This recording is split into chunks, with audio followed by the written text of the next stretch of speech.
Cybersecurity is a big topic, and it has been for the longest time. And I have done my own research into cybersecurity here recently, based off of my experience in IT and software development. I spent 20 years in that arena. And so throughout that time, as I grew more in my experience, I started to notice things about computers, things that I never saw covered in books, but I made observations that not only tapped into my own intelligence and my own understanding about computers, about software development, about hardware, but common sense. And so I recently used the tools of this time, artificial intelligence, to evaluate and in many cases reevaluate what it is that I think I think I've observed about computers with respect to cybersecurity. I have a blog at gauchertalkstechnology.wordpress.com where I've talked about computer security since 2011.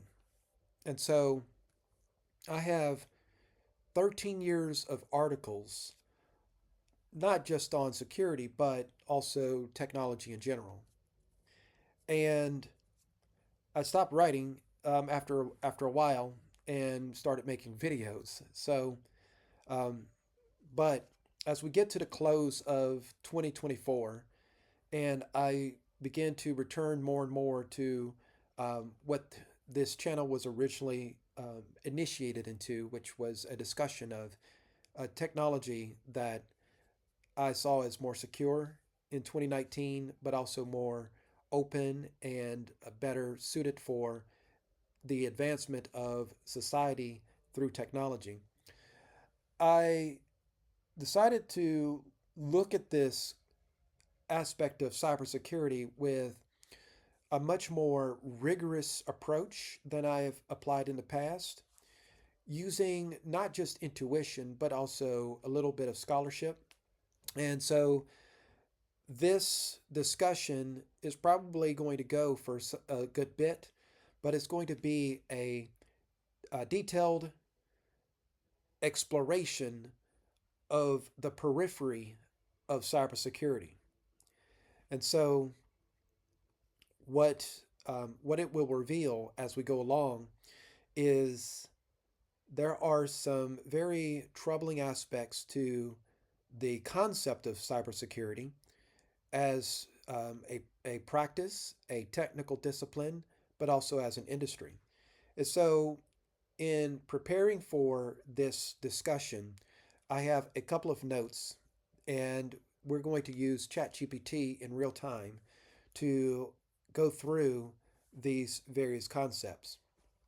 And so, um, I wanted to start with an article because, and I didn't go really looking for this article. I literally found it um, 2 minutes before I started this conversation because you're these days you're always going to find um, something about cybersecurity. And I know recently the FBI said a number of things about cybersecurity. Um, I'll admit I don't really keep up with all of these things because I have my own approach and my own insight. So the FBI warns iPhone, Android users change WhatsApp, Facebook Messenger, and Signal apps. I actually haven't read this article, so I will be looking at this at the same time as you. Um, Republished on December 10 with new reports into an encrypted messaging surge after Korea's introduction of martial law and its stark warning for U.S. Last week, the FBI warned smartphone users, to stop texting and to use an encrypted messaging platform instead. Of course, that warning fell on deaf ears because how many of us have gotten text messages in the last week? Not just from people we know, but from companies. For those of us that are looking for employment, We sometimes receive text messages from employers. Uh, we could be somewhat flippant at this point and say nobody really cares, but there are a lot of people that do care. And so the news made global headlines with cyber experts urging smartphone users to switch to fully secured platforms: WhatsApp, Signal, Facebook Messenger. I have my own analysis about that that predates all of this, right? And so I'm going to go into that. While China has denied any involvement, oh, did I skip a part? I did.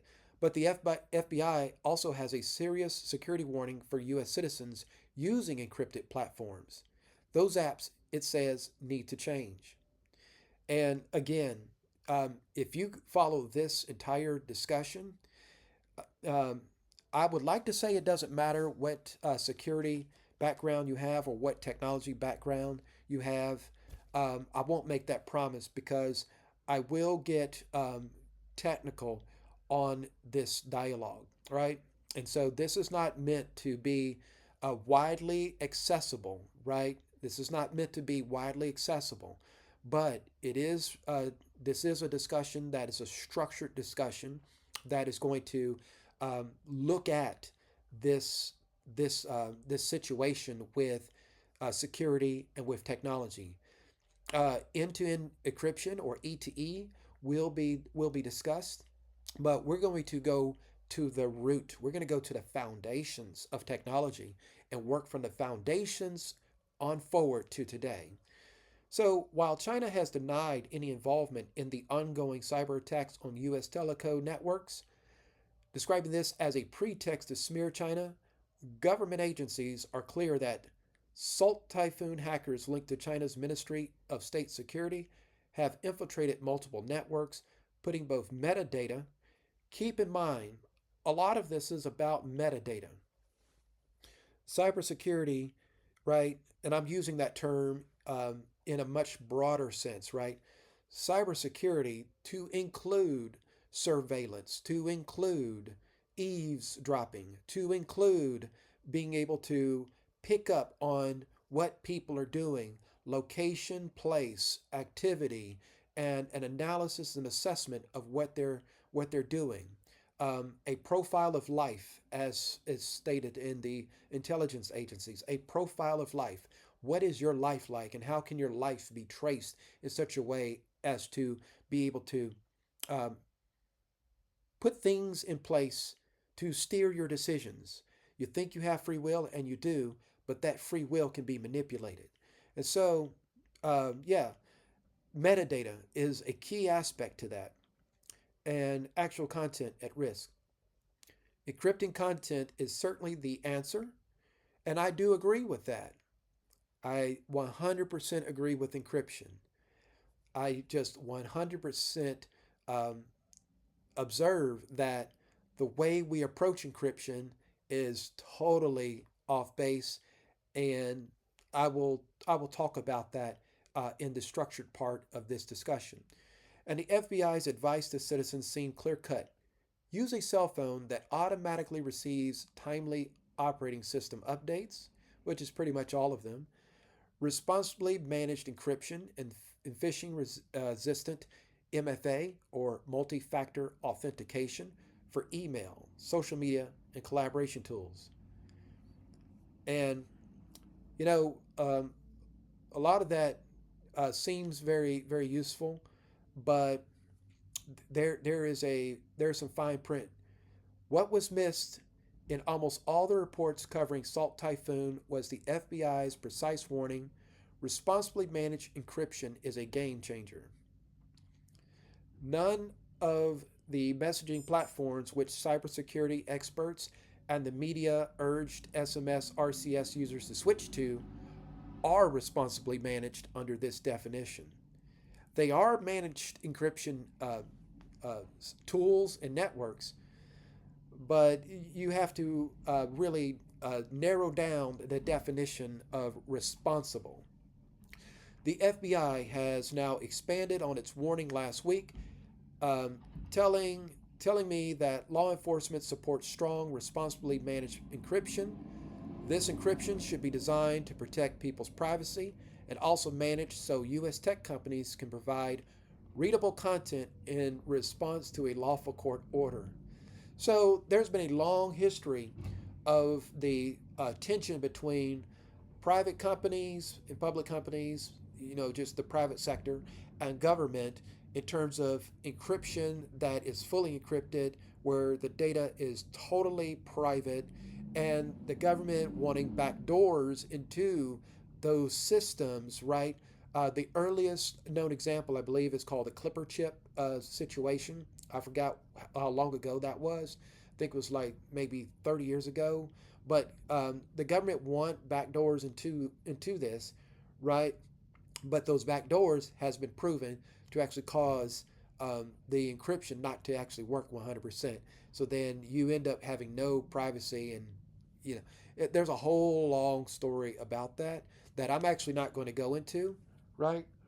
But it's my exposure to that and my having built systems based off of encryption, public key cryptography, and public key infrastructure in the systems that I had put together in IT. So the FBI has has wanted, and not just the FBI has wanted for a while to have access to information, but you really can't have information encrypted and have access to it by way of a third party. Um, it simply doesn't work. There are just three providers of end-to-end encryption messaging that matter, right? Uh, Apple, um, Google, and Meta, aka Facebook. And then you got Signal. There are a smaller platform, and then there's another one, right? That if I remember, let me make a note. I will talk about later on.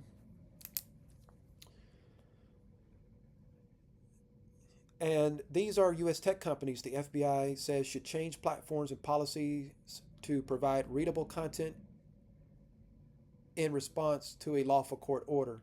So the reason this doesn't make sense is if you're concerned about the another nation compromising the telecom networks and reading information, then why would you even have content encrypted in the first place, right?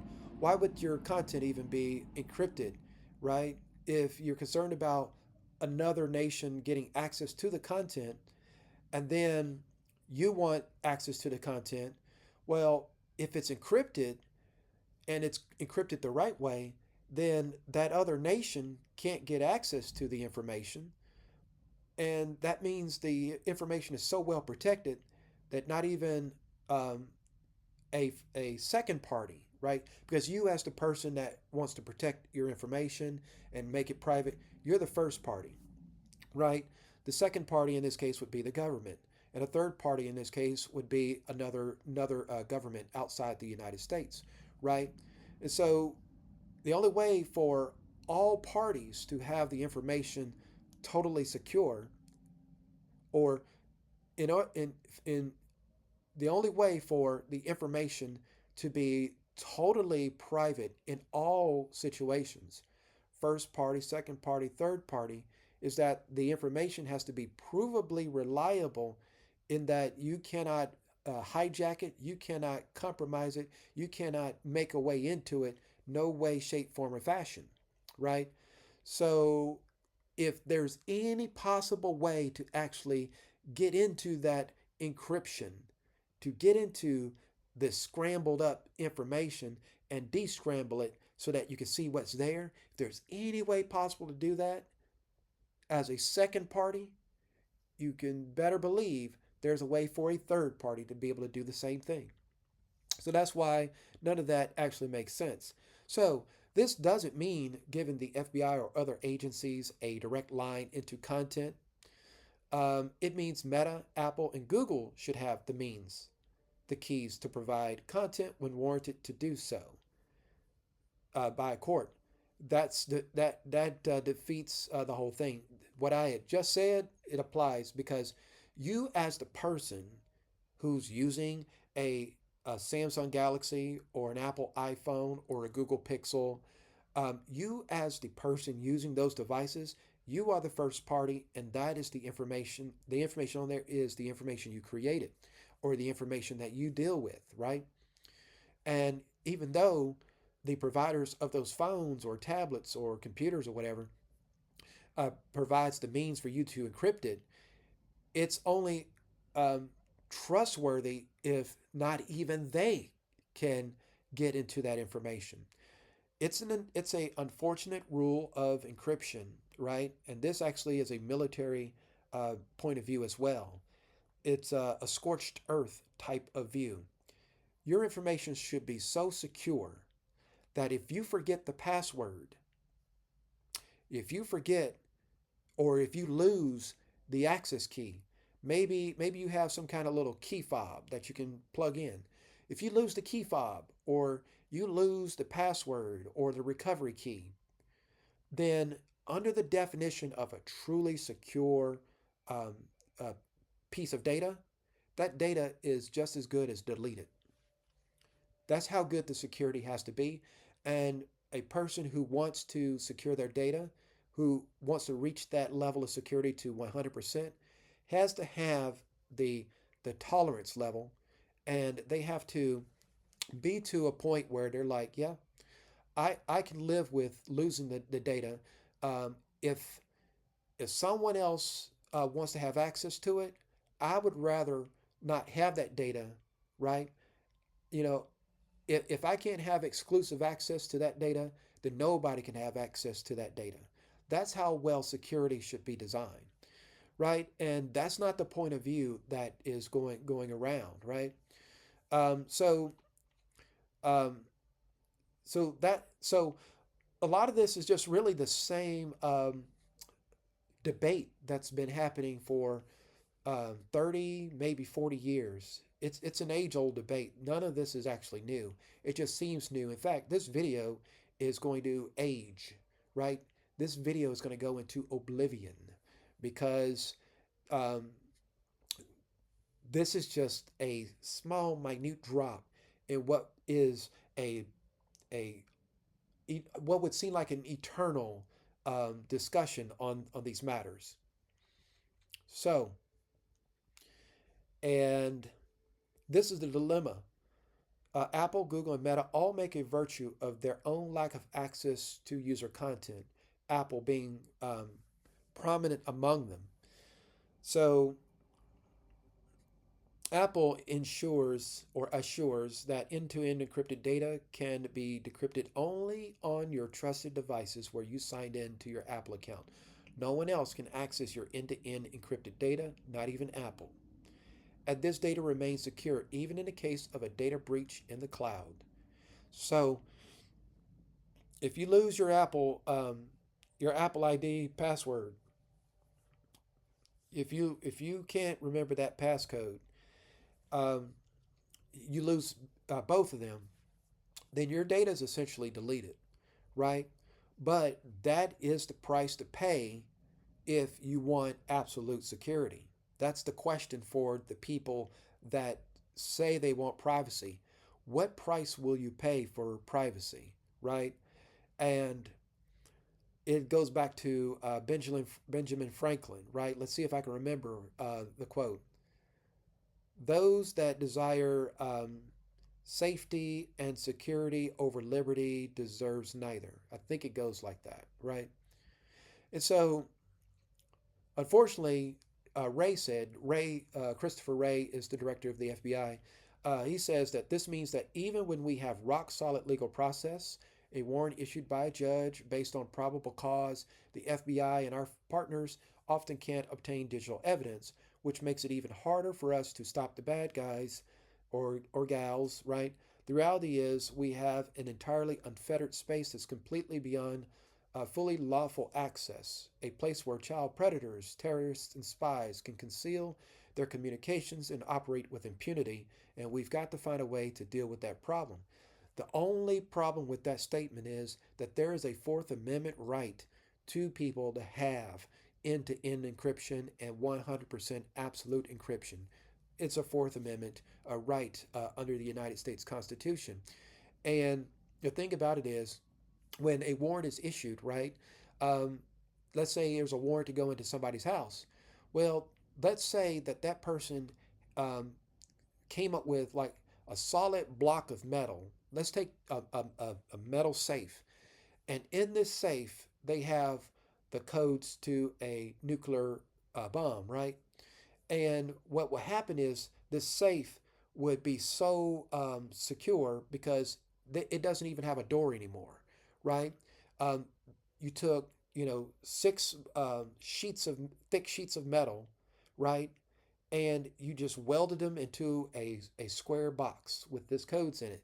And this metal is such a level that it cannot be broken into, it cannot be cut into, right? It's just a theoretical thought experiment, right?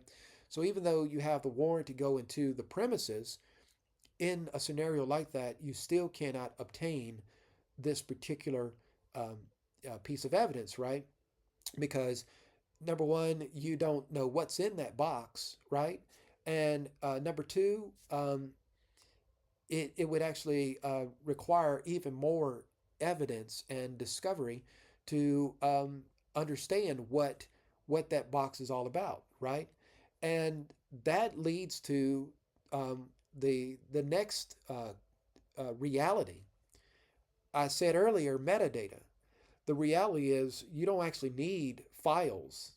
You don't actually need to see what's on somebody's computer or their phone. You really don't, because there's a whole set of algorithms designed around metadata.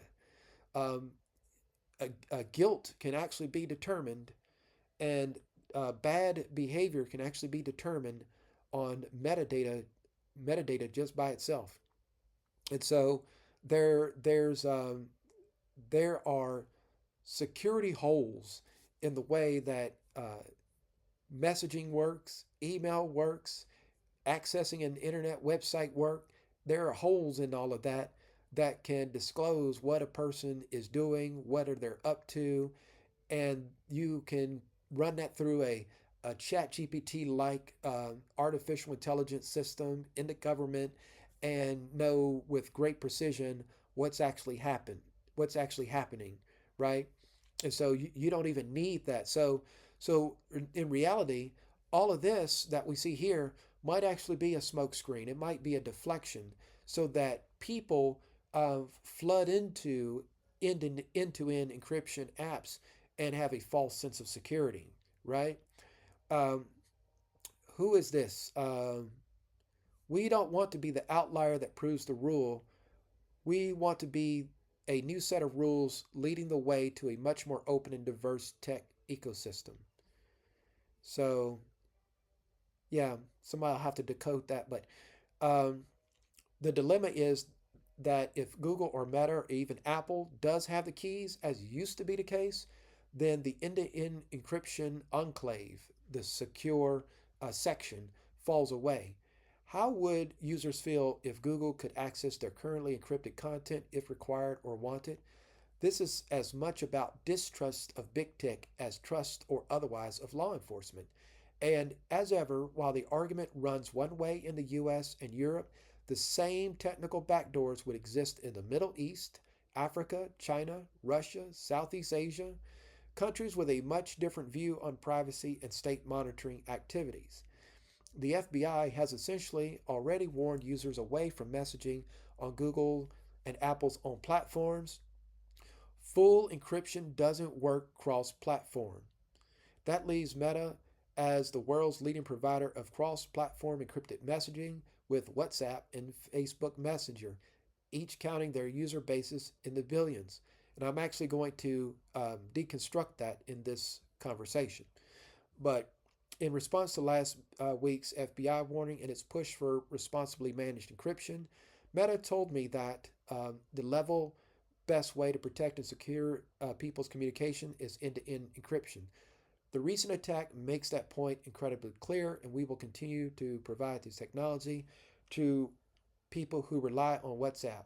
So, since this is not in my notes or in my discussion, I'll just say it here.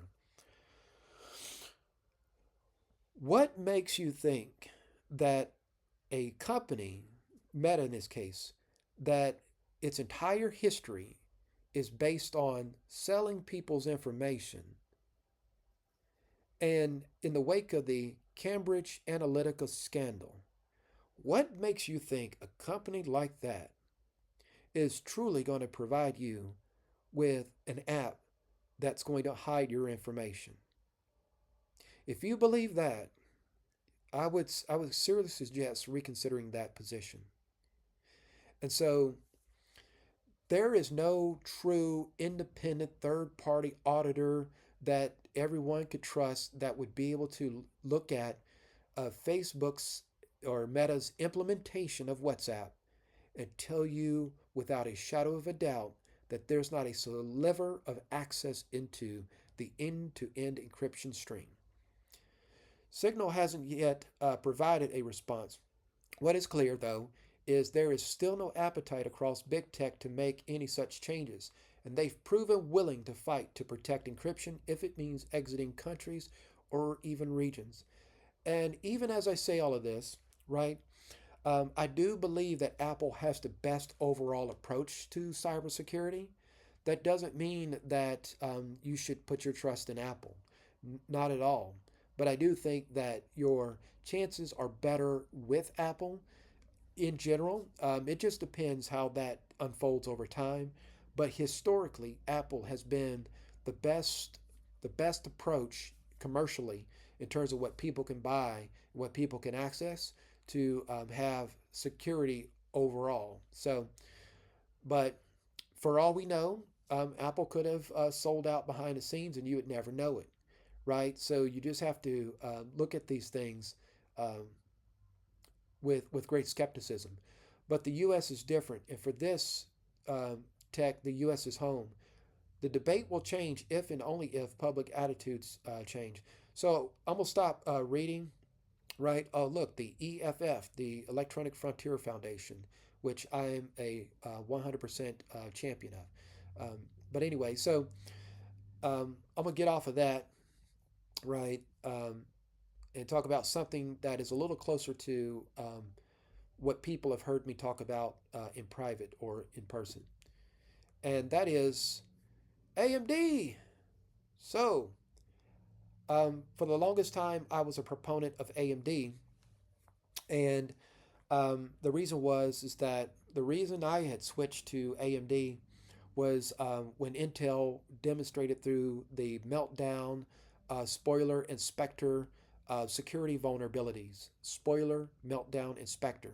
These were a set of vulnerabilities that the academic institutions and academic security researchers, they were able to uncover that Intel processors um, had security holes in them going all the way back, I think, to 1995 or somewhere in that ballpark, where you had what was called a side channel attack. And it was quite easy to compromise the data and the code running on a system running an Intel processor. And so that inspired many, including myself. And I have some of the earliest articles on the internet, as well as some of the earliest discussions on that um, about switching to AMD because at the time they were more secure than Intel from a hardware standpoint. Because prior to the Intel Spectre meltdown and spoiler vulnerabilities, the thinking for those of us who wrote software code, this was our default uh, back in the mind kind of thinking. Yeah, you could have security problems in software, but hardware is invulnerable. That was the running thought, right? And I know there may be someone that says, "Oh no, that wasn't the case." Blah blah blah. Yeah, yeah. So, but that was the thinking was that you could rely on hardware, and it was understandable because it is hardware that makes software possible. See, chicken and the egg. The hardware comes first, and it's the hardware that defines the potential for what software can do, right? But it turned out that it didn't matter how much you secured the software, if you have a compromise in the hardware, game is completely over in terms of security. One of the oldest maxims in hacking is that once an attacker has physical access to a device, it is game over for security. I haven't even read this article, it's just fresh. I was just saying, hey, what what's the latest cybersecurity related news going on right now, today, December 10th, 2024? And it just lands in your lap. So here it is. The basis is sound. It doesn't matter how locked down a phone, a computer, or other machine is. If someone is intent on hacking it and gains the ability to physically manipulate it, the chances of success are all but guaranteed. 100%. In the age of cloud computing, this widely accepted principle is no longer universally true.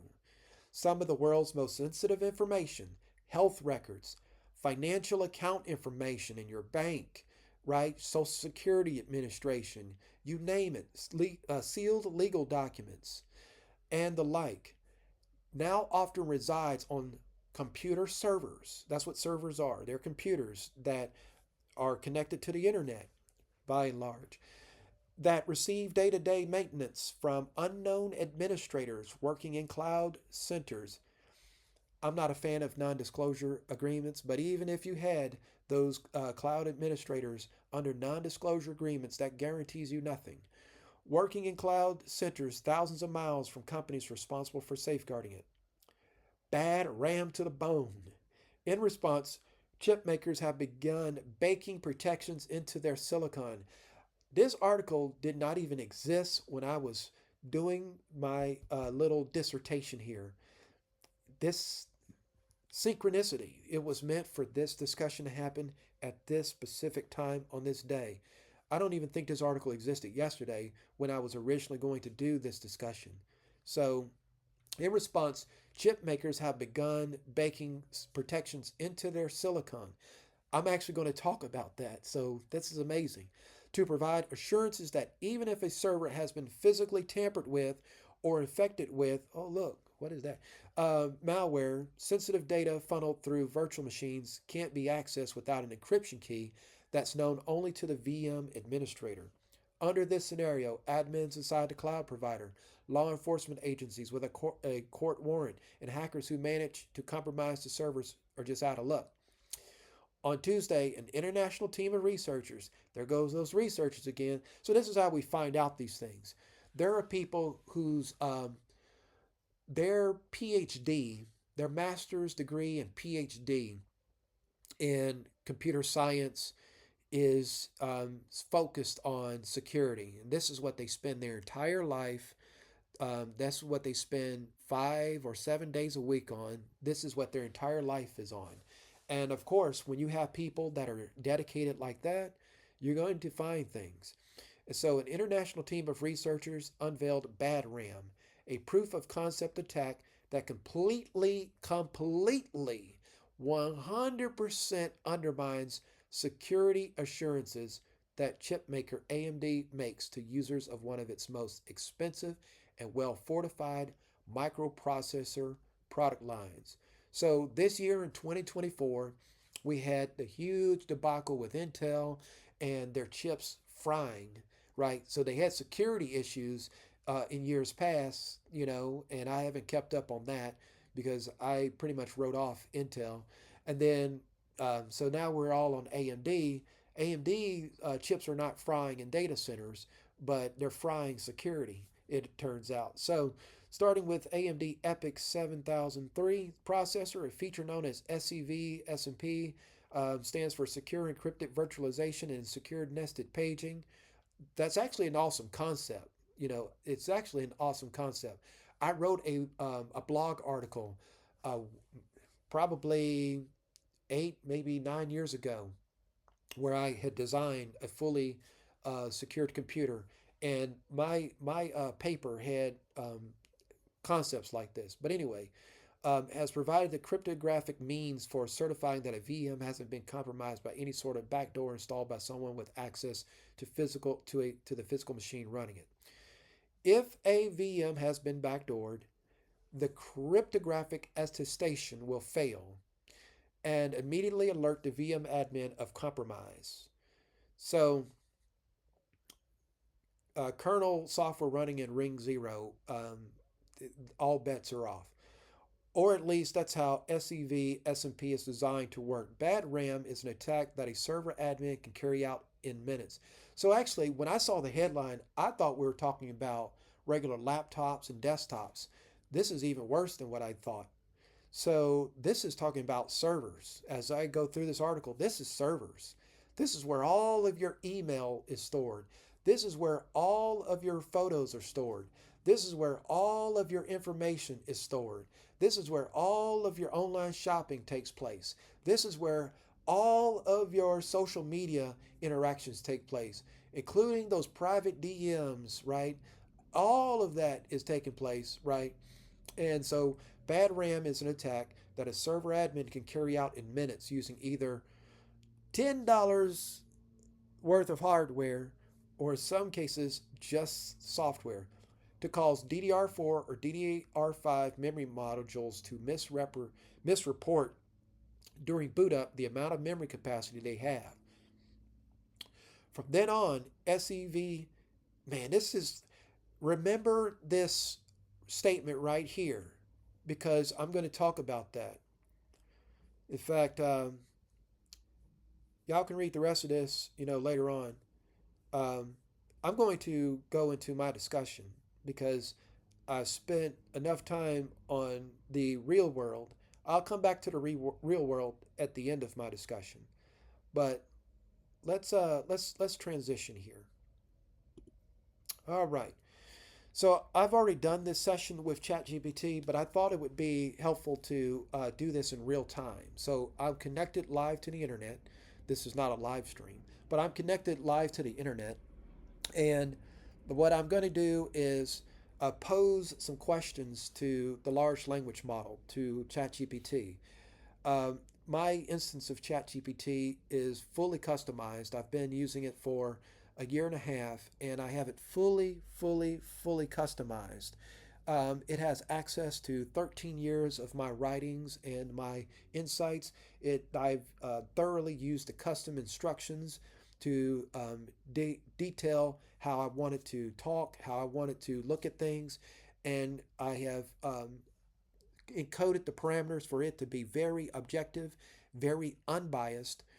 And if I am wrong in something that I have said, my ChatGPT configuration and customization is set up to tell me if I'm wrong and if I am totally off base. It will do so politely, of course, in very elevated PhD level language. I have nothing to do with that. That's just the nature of how language works with computers, right? So I haven't programmed.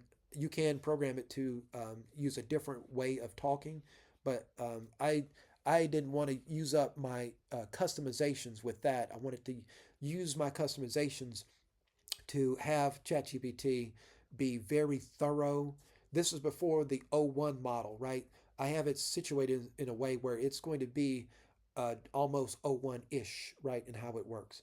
But with enough of that talk there, um, let me make sure I got. So I have my questions.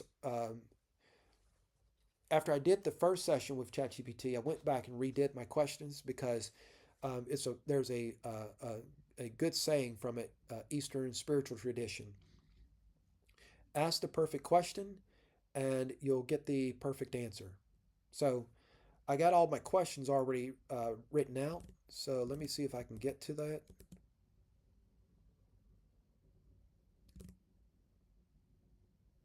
So there we go. All right. So this is my first question, right?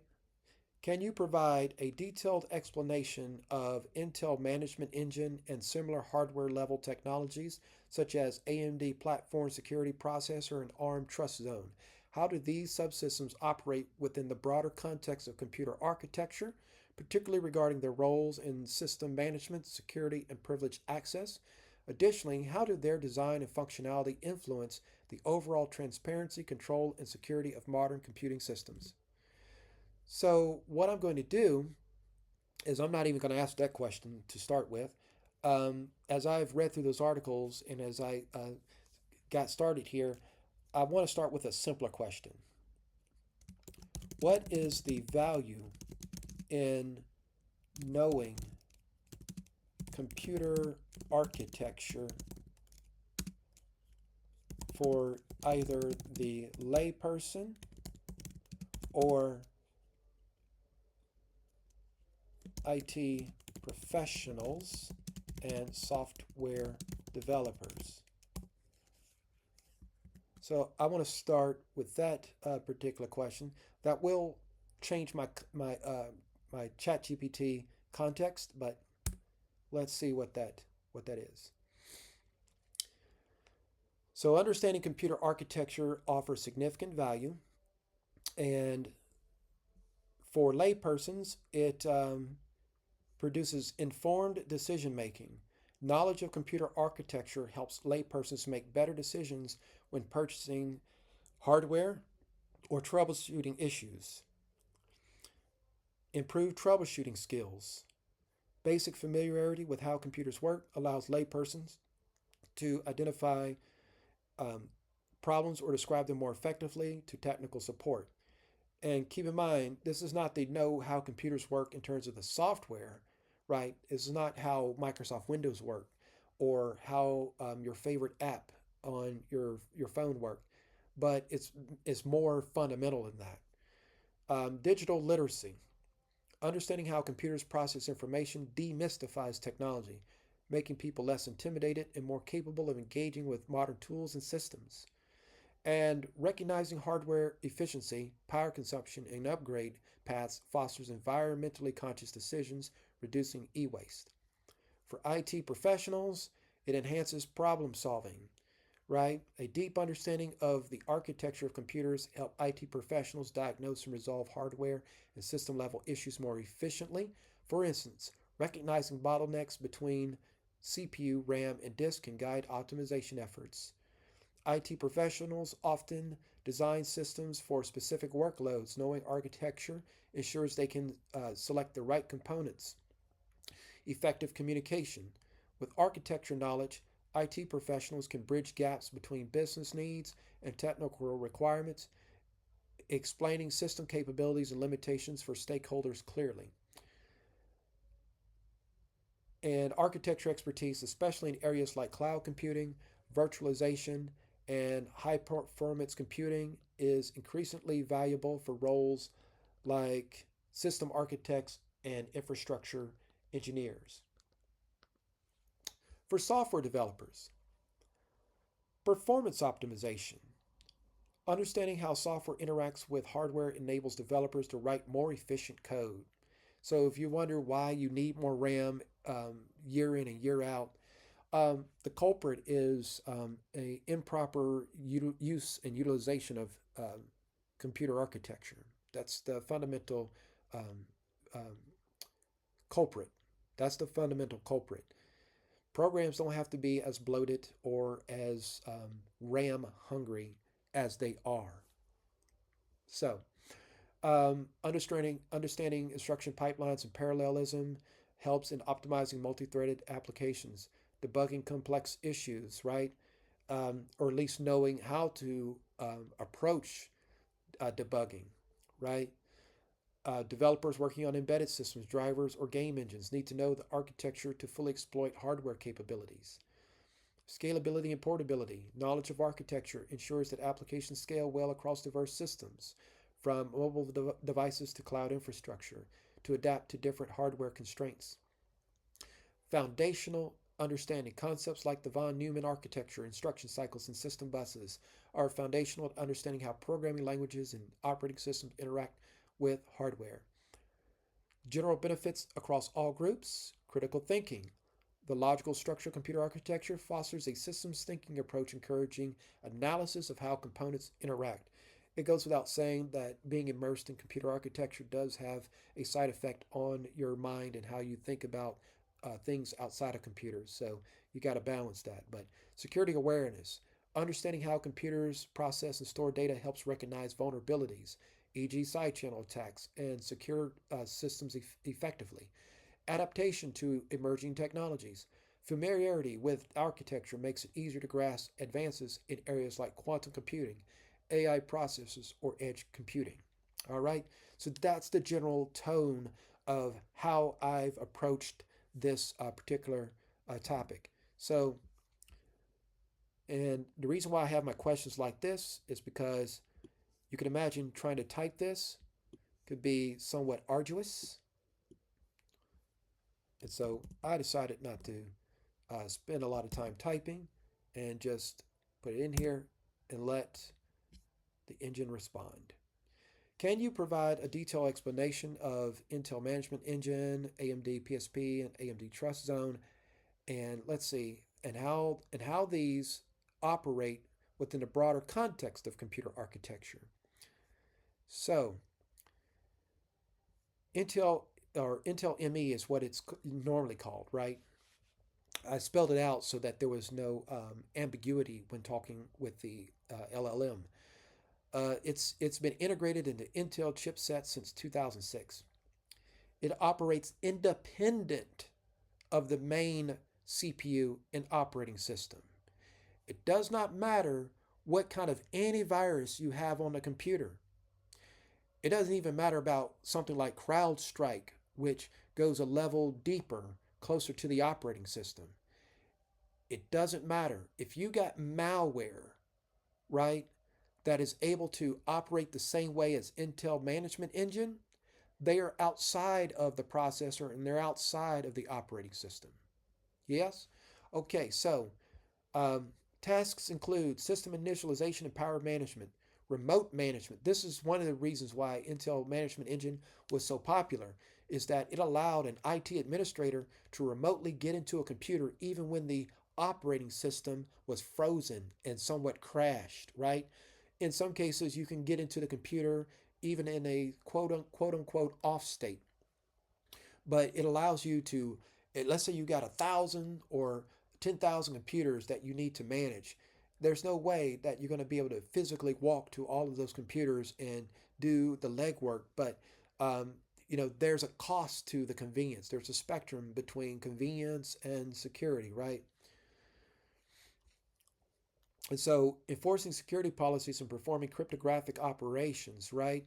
So you do have encryption and at the processor level, and you have what's called AVX instructions. I don't know if we're actually going to talk about that, but you have at least in the Intel assembler level, you have AVX, advanced vector extensions that allow you to do some forms of cryptography um, in a much more granular way. So, anyway, Intel ME runs a proprietary closed source firmware based on Minix, which I believe is the inspiration for Linux, right? So anyway, it has its own memory, its own network stack, its own storage. It doesn't need your SSD. It doesn't need your RAM. It doesn't need your Ethernet card or your Wi-Fi. It has its own versions of these things, right? Baked right into the chip. And so hackers can take advantage of that in principle or in theory. I haven't studied, or I may have forgotten, if hackers have ever, if there's ever been exploits around Intel Management Engine. Yes, there has been, but I can't recall them in detail at this time. Anyway, so AMD Platform Security Processor, AMD's counterpart to Intel ME, they said, hey, we want to do the same thing.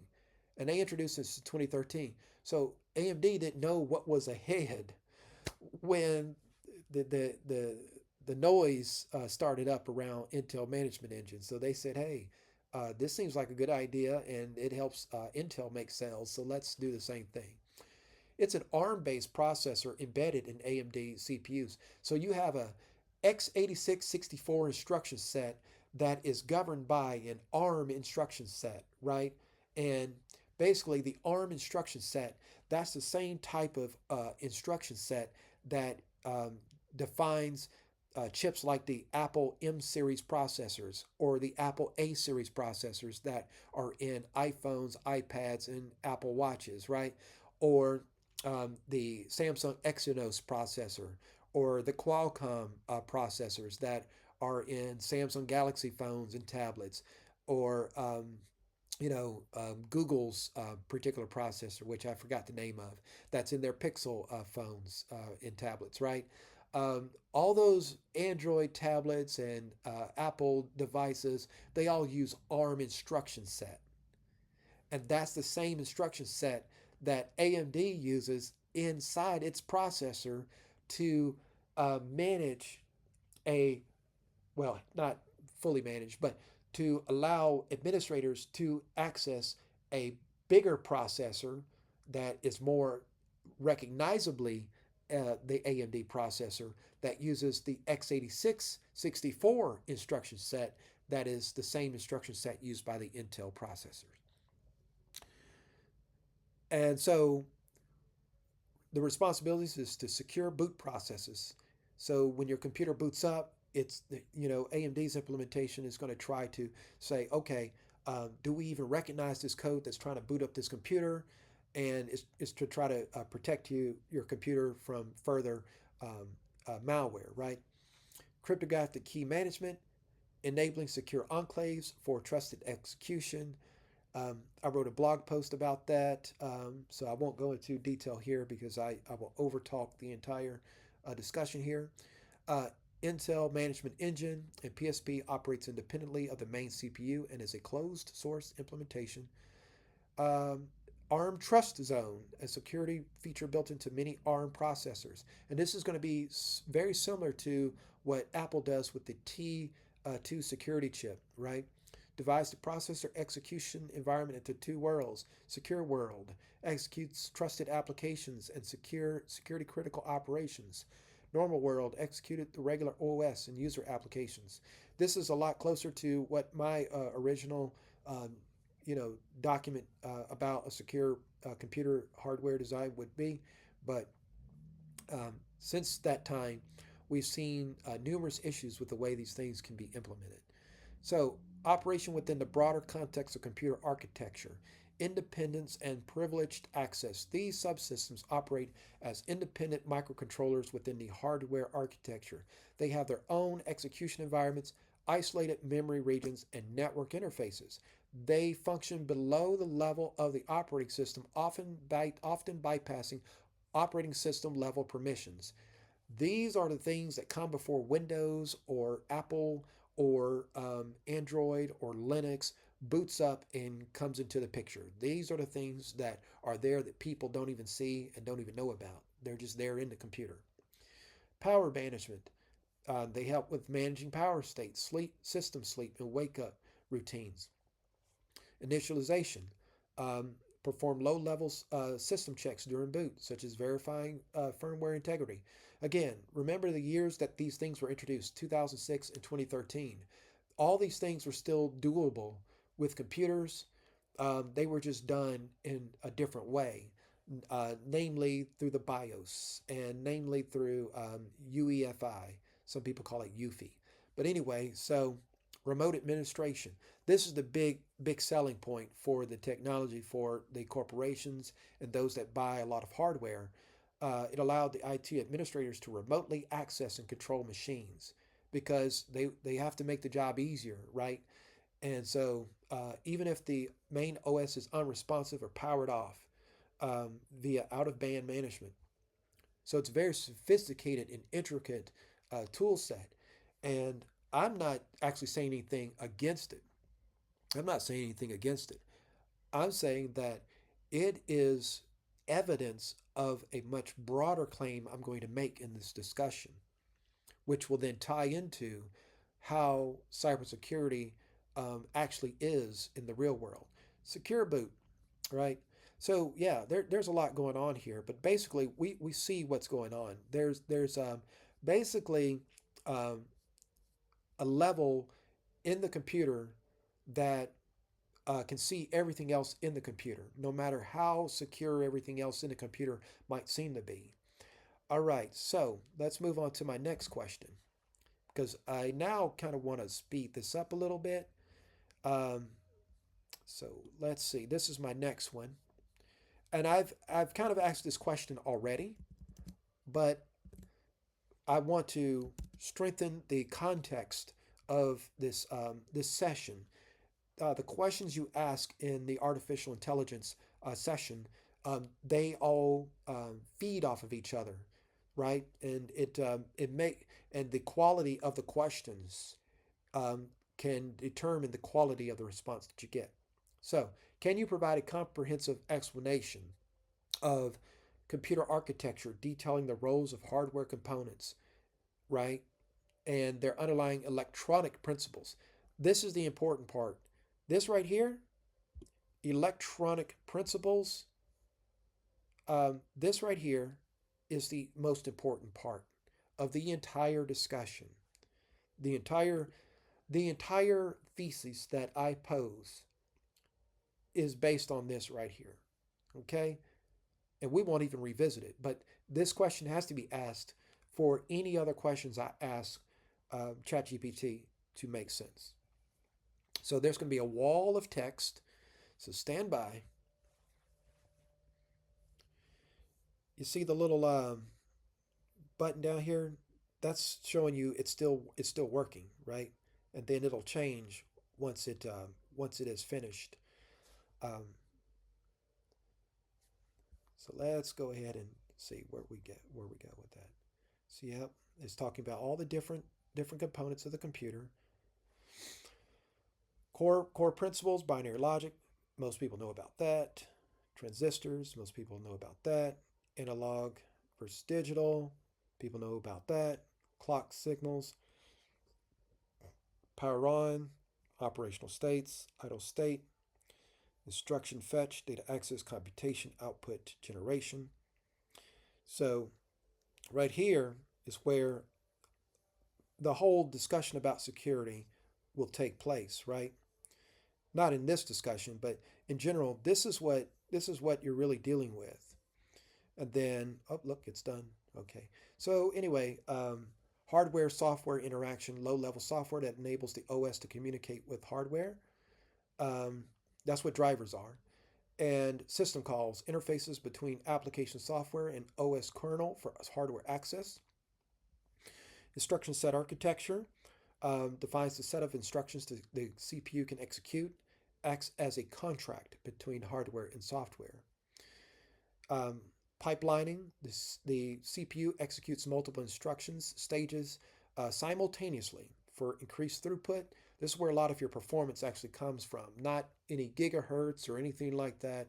Um, there's a tremendous amount of performance that you perceive in your computers, and that is also real performance that is based on pipelining. And when computer programs are written and they're compiled, um, the compilers can take advantage of knowledge of how the processors are implemented to help access. They can take the software code instructions the programmer wrote and translate them into more detailed instructions that take advantage of parallel execution, right, and pipeline execution and out of order execution. Parallelism. Multi-core processors allow simultaneous execution of threads or processes. Caching reduces latency by storing frequently accessed data closer to the CPU. And the combination of these things have been exploited in what is known as side channel attacks, where we have many of our security vulnerabilities, um, uh, not all of them, but a broader class of them since those those issues were discovered. So, broader context in modern computing, security, trusted modules, enhance security at the hardware level, right? Trusted modules, Intel ME and AMD PSP and Arm TrustZone, enhance security at the hardware level. Secure boot mechanisms ensure integrity during initialization. Modular architecture allows scaling from embedded systems to supercomputers. Distributed computing leverages multiple interconnected systems for greater computational power, right? Energy efficiency, innovations like dynamic voltage scaling and low power states optimize energy consumption. Virtualization abstracts hardware resources for multiple virtual systems. AI accelerators, specialized processors, graphical processing units, uh, let's see, tensor processing units, right? Tensor processing, which some would say originated from GPUs, enhanced machine learning workloads. Computer architecture integrates hardware and software through well-defined roles and interactions. Hardware components such as CPU, memory buses rely on, yeah, everybody knows all that. Okay, so let's move on. Okay. Now, my questions in this context is actually not about security. However, they determine security. In modern computing systems, to what extent can one program access or infer the operational state of other programs or the system? So, CPUs enforce privilege levels, rings, to separate kernel mode, ring 0, and user mode, ring 3 operations. Programs running in user mode cannot directly access kernel resources. That's why CrowdStrike, the company, and CrowdStrike, the software, which, a bug in CrowdStrike shut down nearly 81 million computers worldwide in 2024. Anyway, it was a kernel-based software, and it was designed that way because not only did it give it a higher performance for real-time um, analysis of potential malware on a computer system, but it also prevented said malware if that malware originated in a user mode, right? The part of the computer that you, as a user of the computer, use, right? Where you click on buttons and things like that, right? That part of the computer can't access the deeper part of the computer, um, known as the kernel, right? Or that's where the boundary line starts, right? And so, or other processes memory without invoking system calls, right?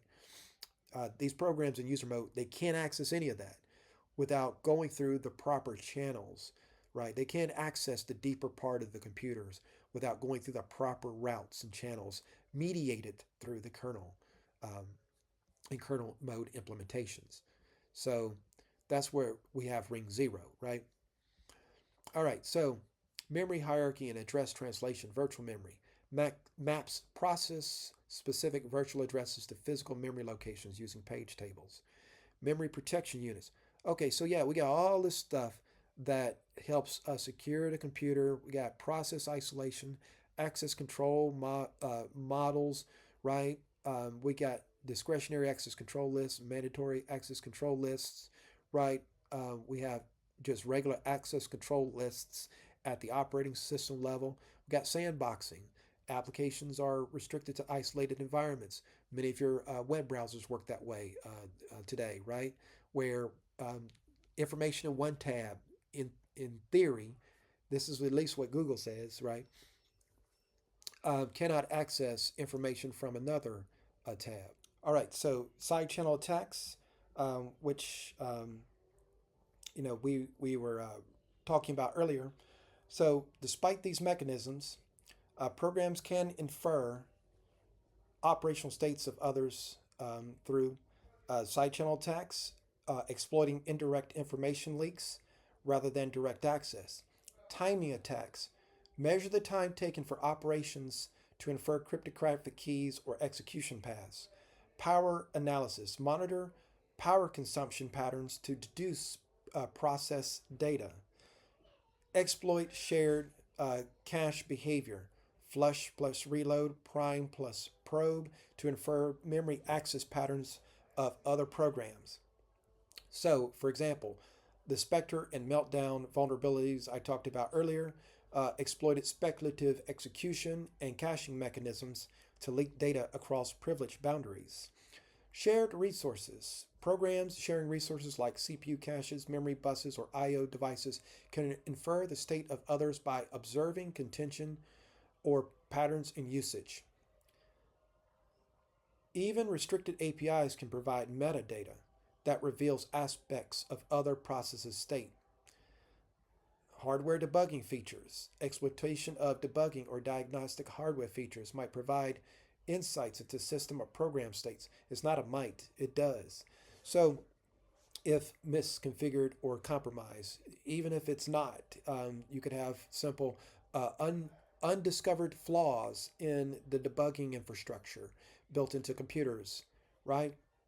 And so, this right here, these are not the issues in cybersecurity. These are symptoms of a more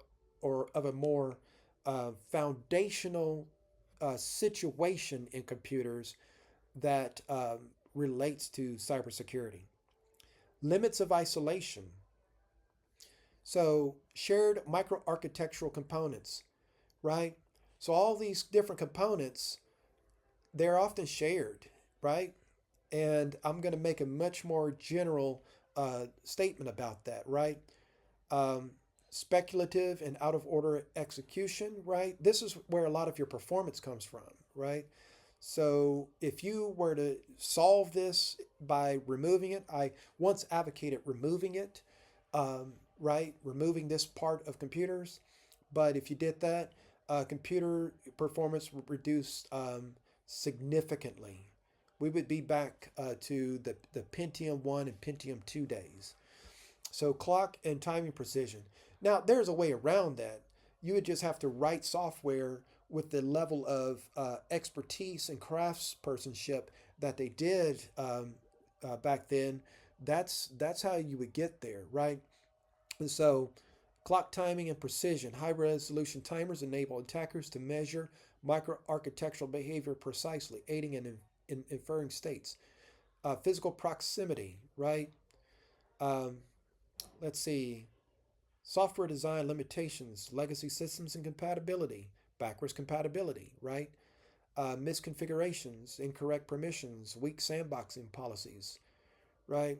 And so this is looking at security, but I'm not really looking at security. What I'm looking at is this piece right here, right? I'm looking at that piece right there. And I'm also looking at, you know, this piece right here. This right here, okay?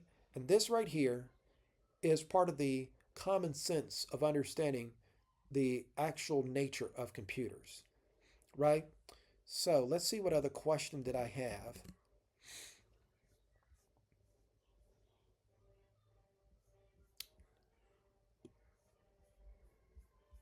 We want to go a little deeper. Let's go a little deeper. Let's go a little deeper.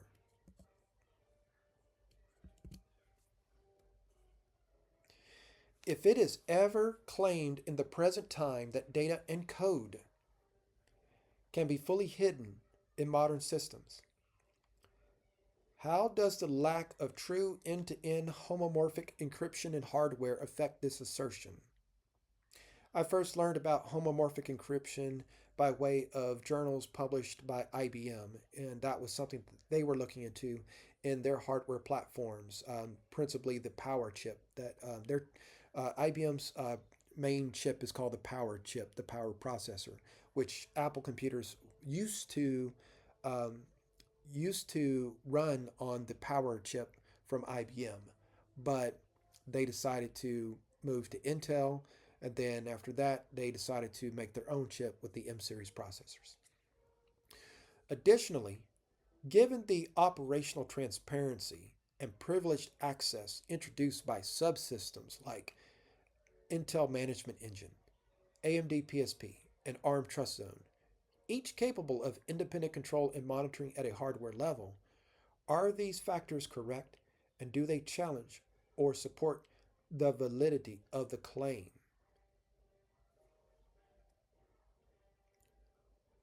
Let's see what happens.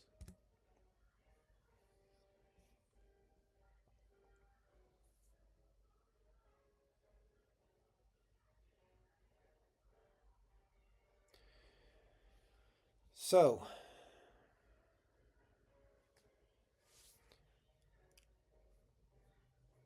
we're going to remember this down here. It's still working. So let's let it do its thing, and let's look at its overall its overview. The claim that data and code can be fully hidden.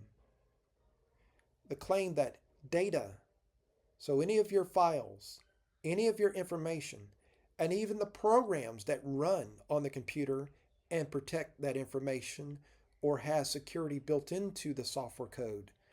The claim that any of that can be fully hidden in modern computer systems, that claim is inherently flawed due to several technical and architectural limitations. My observations about the lack of true end-to-end homomorphic encryption in hardware and the transparency introduced by subsystems like Intel ME, AMD PSP, and Arm TrustZone are central to understanding why this claim cannot be fully supported. So some people would claim that data and code couldn't be hidden. Some people would claim that. Some people would claim that. They would absolutely say that. That because they have antivirus, because they have firewalls, because they have encryption, full disk encryption, because they have SSL certificates, and you can see a padlock icon in your web browser. They will say all of these things and more. Secure enclaves in the processor, secure coding practices. They will say all these things means that you can absolutely hide data and code in a computer. I asked the question in the right way. And because if you ask this question any other way, then what you will come up with is an analysis that says, yeah, you can secure computers with these various mechanisms, right? And so you have to start with understanding that, yeah, computers are open by default, and um, you have to basically set the context for really understanding that.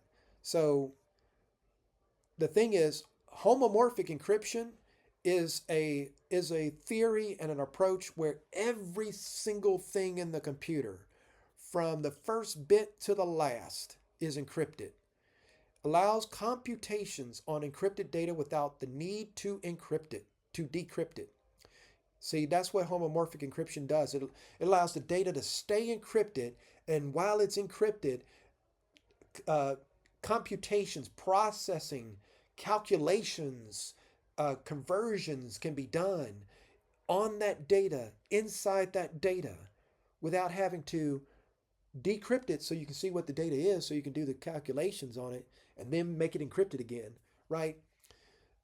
It all stays encrypted the entire time.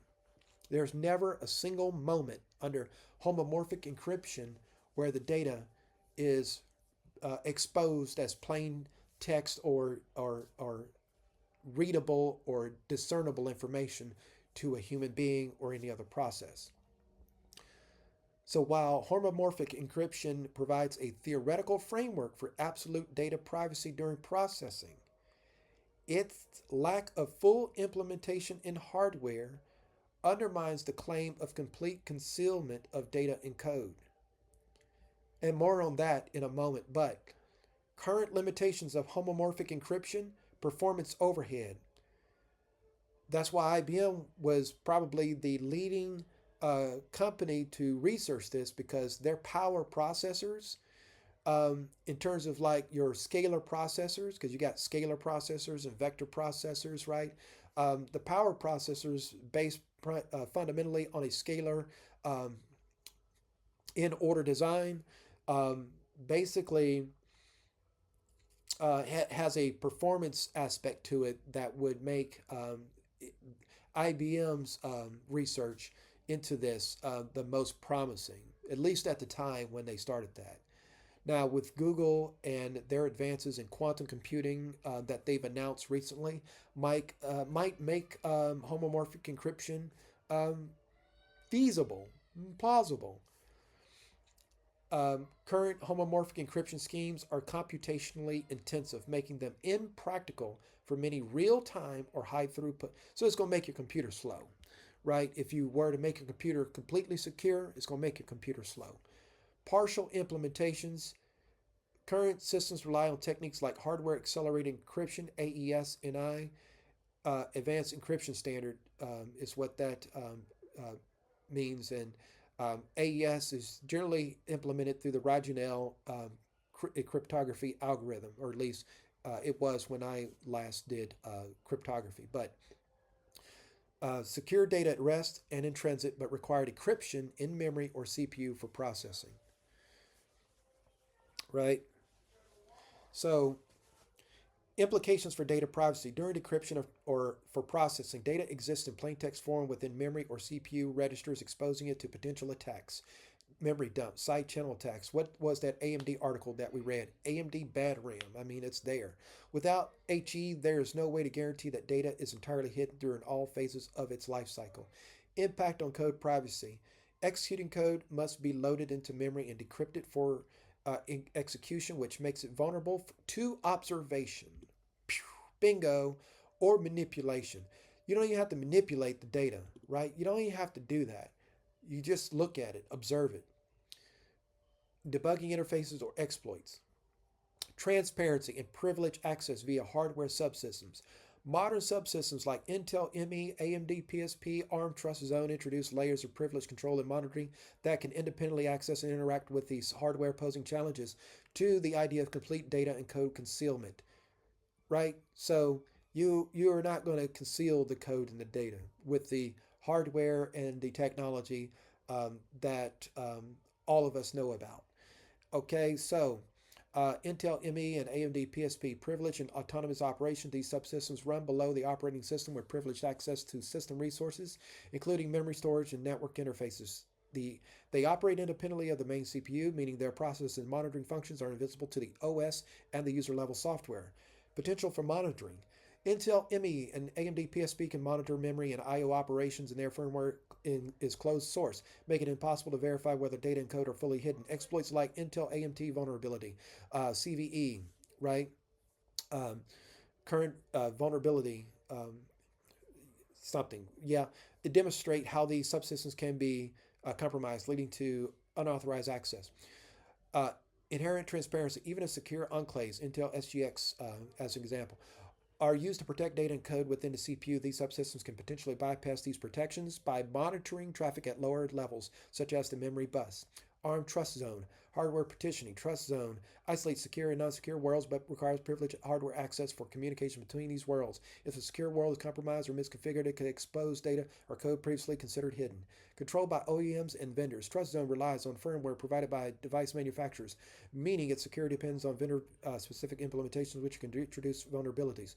Challenge to the claim of complete concealment. Challenges to the claim of complete concealment. Fundamental issues. Shared hardware components, right?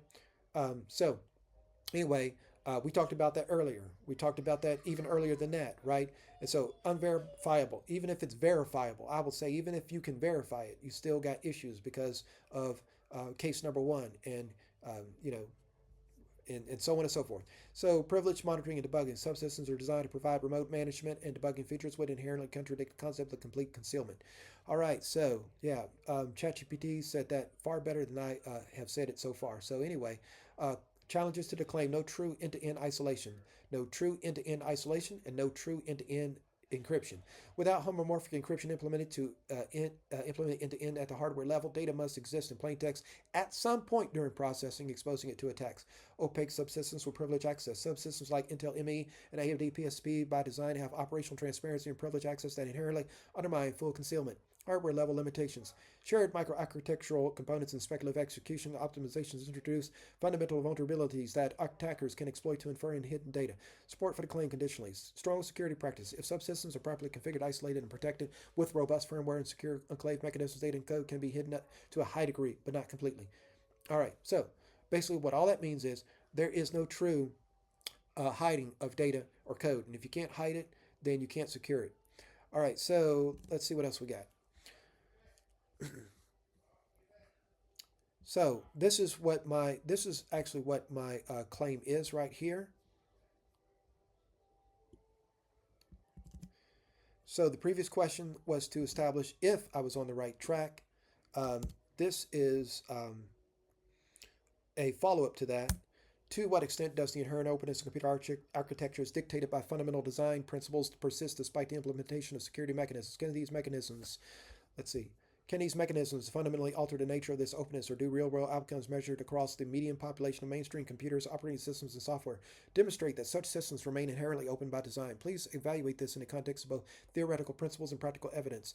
The inherent openness of computer architecture is dictated by fundamental design principles such as the need for interconnectivity, modularity, and performance efficiency. While security mechanisms can significantly mitigate risks and reduce exposure, they cannot fully alter the foundational openness of computer systems without undermining their usability and performance. This interplay between openness and security creates a persistent tension, which is evident in both theoretical design principles and real-world outcomes. Theoretical principles governing openness. So, um, this is where, if you trace me back, going way back, right? This is where it all starts for me. Von Neumann architecture, the traditional architecture separates memory computation I/O with shared resources accessible via buses and memory addresses. Openness is implicit in its design as data code share the same memory space, creating inherent pathways for interaction. Shared resource utilization, components like caches, memory buses, I/O controllers, and shared are shared among processors and programs to maximize efficiency. Shared resources inherently introduce the potential for cross-process inference, right? Not interference, but you could have interference in the case of malicious malware, right? You know that's what malware means, malicious wares, right? Malicious software, right? But inference is what is the name of the game. Observation and inference is the name of the game. Or contention. Instruction set architecture. ISAs such as x86-64, ARM are standardized and publicly documented to enable compatibility and interoperability, inherently exposing design principles to anyone, including potential attackers. Performance optimizations. Features like speculative execution, out-of-order processing, and multi-threading are designed to improve efficiency, but increase exposure by allowing unintended interactions between processes. Security mechanism, in theory. Isolation, virtual memory, process boundaries, and privilege levels restrict direct access between processes and kernel components. Trusted execution environments, right? And that's been a big deal over the last couple of years with TPM, a trusted platform module that Microsoft has tried to get computers to use with Windows, right? Even if you have a trusted platform module, that's not going to get you security. Aim to isolate sensitive operations entirely. Authentication encryption. Authentication ensures only authorized processes access resources, while encryption protects data during transmission and storage. Access control policies. Restrict resource usage based on predefined rules. Right.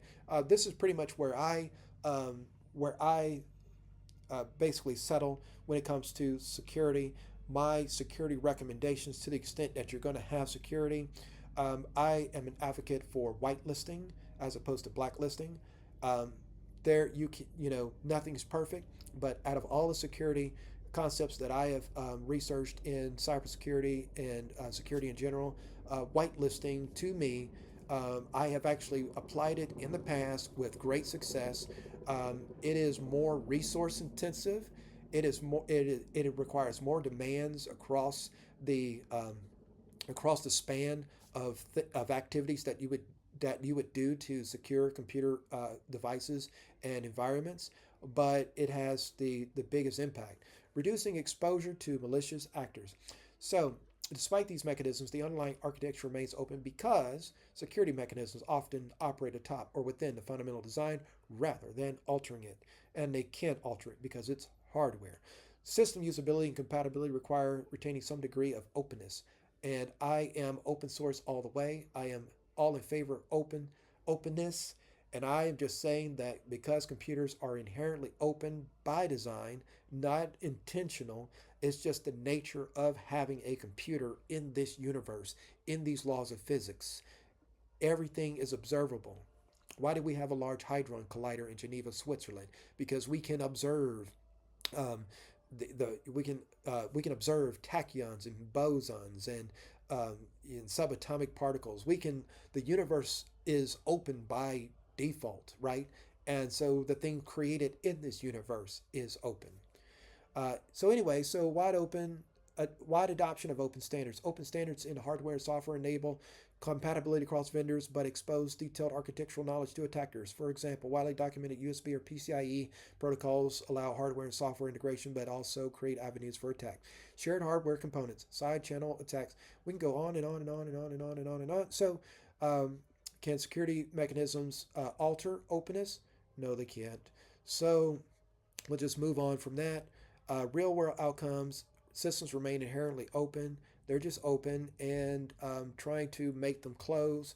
Um, you can keep doing it, and there's a lot of money in it. Um, but let's see. We're going to double down just a little bit more, right? How do mechanisms like Intel Management Engine, AMD PSP, and Arm TrustZone reconcile the claim that modern systems mitigate inherent openness through security mechanisms with the reality that they establish privileged master level access points? Given that computers lack true end-to-end homomorphic encryption at the hardware level, do these mechanisms effectively preserve fundamental openness by enabling comprehensive system monitoring and control regardless of intentional security objectives? Do they? Well, let's see. Let's find out.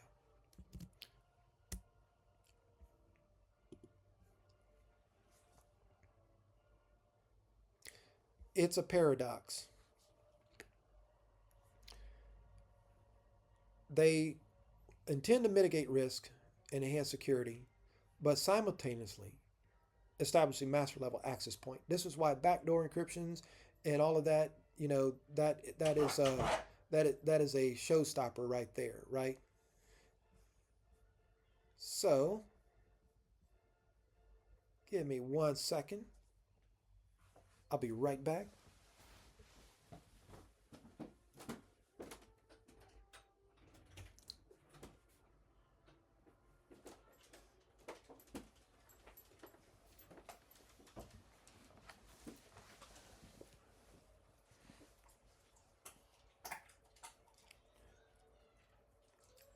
Rocky wanted to say hi. Hey, Rocky. All right, so let's see. Now, mitigation of risk through isolation.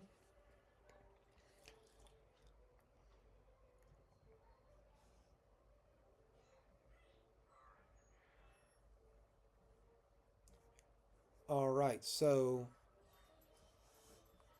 master level access and comprehensive monitoring, mechanisms enabling openness, out of band control. So Intel ME provides out of band management capabilities that allow remote monitoring control over the system, even when the primary operating system is offline or compromised, right? And so when you have something like that, then you're going to have an access point for attackers to be able to get in and compromise systems, right? They don't even necessarily have to use Intel ME or AMD PSP or Arm TrustZone or any of those things. It's the fundamental design of the computer itself that always has an avenue or access for people outside of it to get in, right? And so let's see, firmware level operations. So these subsystems operate at a firmware level, independent of the operating system, making their actions undetectable and uncontrollable by regular users. Their ability to interact with hardware directly ensures they can access virtually all system resources. Vendor dominance. The closed source nature of these mechanisms means vendors, not end users, retain ultimate control. So you don't know what kind of deals were made between the vendors and governments, the vendors and other major corporations in terms of how secure your information and how private your life is. The design inherently aligns with openness at the hardware level, as no meaningful barrier exists to their access. Practical evidence, exploits, and vulnerabilities.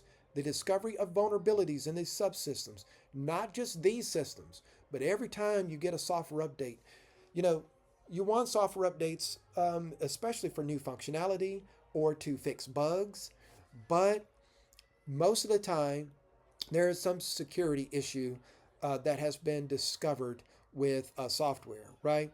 And so the continued existence of software updates that outnumber or that are predominantly um, security focused, in which the security issues outnumber the functionality issues, is an indication that something has been wrong for a long time, right? So the very existence of vulnerabilities demonstrate how, in this case, these systems, their privileged access can be leveraged to bypass security mechanisms. Uh, and exploits illustrate the risk of master level access. And not so much that, but the fact that there is a possibility of master level access means that by definition, you're not going to have complete security in any system that you use, undermining the very security objectives these systems aim to achieve. Backdoor concerns. The opacity of these mechanisms raise concerns about intentional or unintentional backdoors, which could be exploited by attackers or state actors. Right. So anytime you see a news feed about this nation, this country can potentially exploit this or that, just understand that it's potentially exploited all the way around, regardless of who's the source of that information, right? Who's the source of that news article? It's exploited all the way around, right?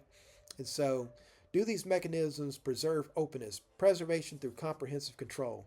By design, Intel ME, AMD PSP, and Arm TrustZone enable comprehensive system monitoring and control, inherently preserving the openness of computer systems. And they don't really preserve the openness of computer systems. That's not what they do.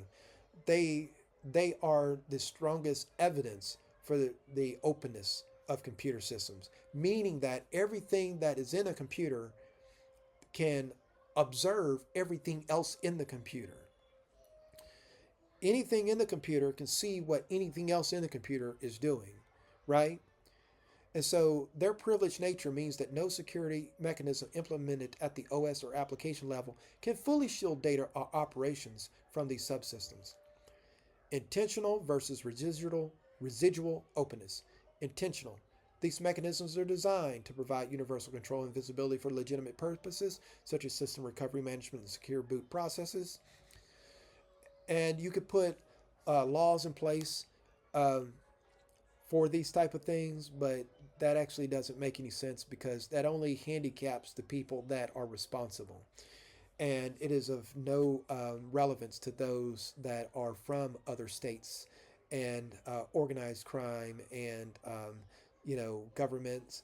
I'm sorry, corporations that overreach. Residual. Their master level access and interaction with plain text data during processing ensures that the system remains fundamentally open at some level, regardless of the intention behind their design. Implications for security and trust. Advantages. Provide essential security features like secure boot. Okay, we've already looked at that.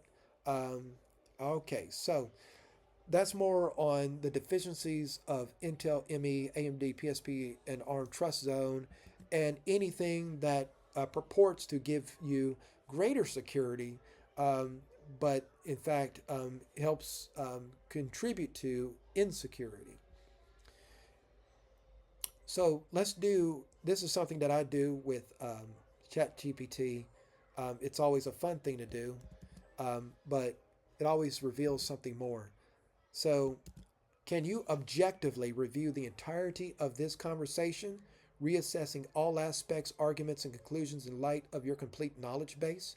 Based on this reassessment, provide the most comprehensive and accurate conclusion, addressing any nuances or contradictions that may refine or challenge the initial assumptions. Isn't it funny that in the year 2024 that the word knowledge base is still not spelled correctly, even though it's an actual word? But anyway, so all right, the pedantic engineer side of me is coming out. But anyway, so objective review of the conversation. This conversation revolves around the inherent openness of modern computing systems. At least they got that right, okay? The role of privileged hardware level mechanisms and the absence of true. It actually misses a part. This conversation also concerns hardware architecture as well. But this is why it's good to do this during a AI session because it will forget the earliest part of the conversation, and so you have to engage in what's called re-anchoring. And so anyway, and so many of the questions, the way I pose them, have implicit re-anchoring built into them, right? As far as prompt engineering goes.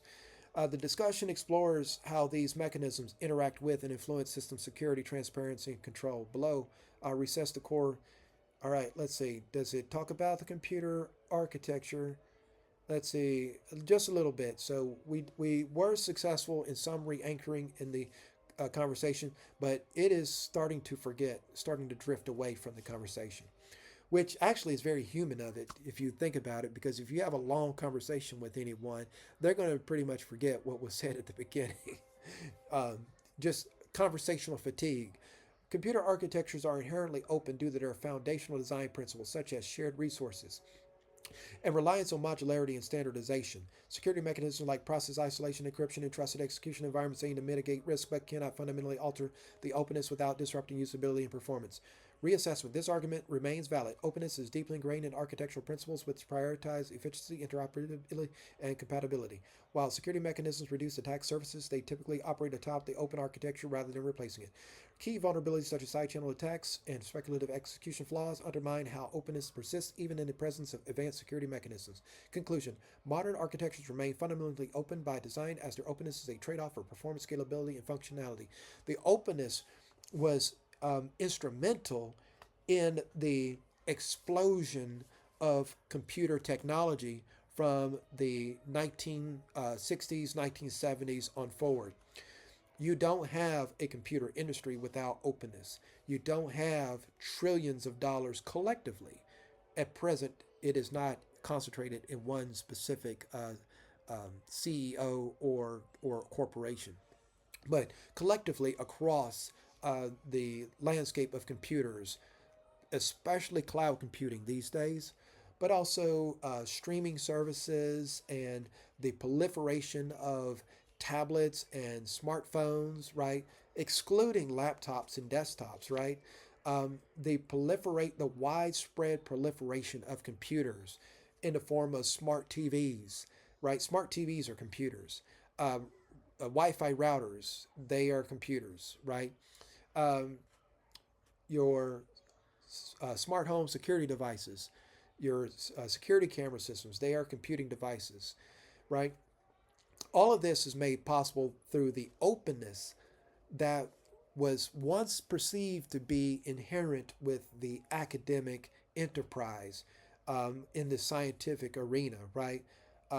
Scientists share information, and in that sharing of information, innovation occurs.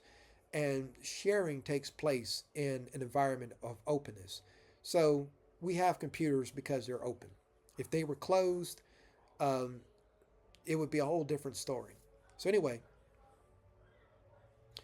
let's see. And it's also talking about, the these privilege mechanisms, absence of homomorphic encryption, which is not really the point. Neither of those is the point. They just are uh, are exhibits, Exhibit A and Exhibit B, and understanding why computers are not actually secure or can be secured. Reconciling openness and security, right? And let's see, comprehensive and accurate conclusion. Modern computer systems strike a delicate balance between openness and security dictated by architectural principles and practical requirements, while mechanisms like IME, AMD PSP, Arm TrustZone aim to enhance security through isolation and control. They also establish privileged master level access points. And even without these, those master access level points exist even prior to 2013 and 2006. Uh, you already had this type of situation. That's just the nature of computers. That's what they are. They're electronic resonances and emissions are inherently observable. And I am curious, has anyone ever talked about this before, right? Has this been talked about before?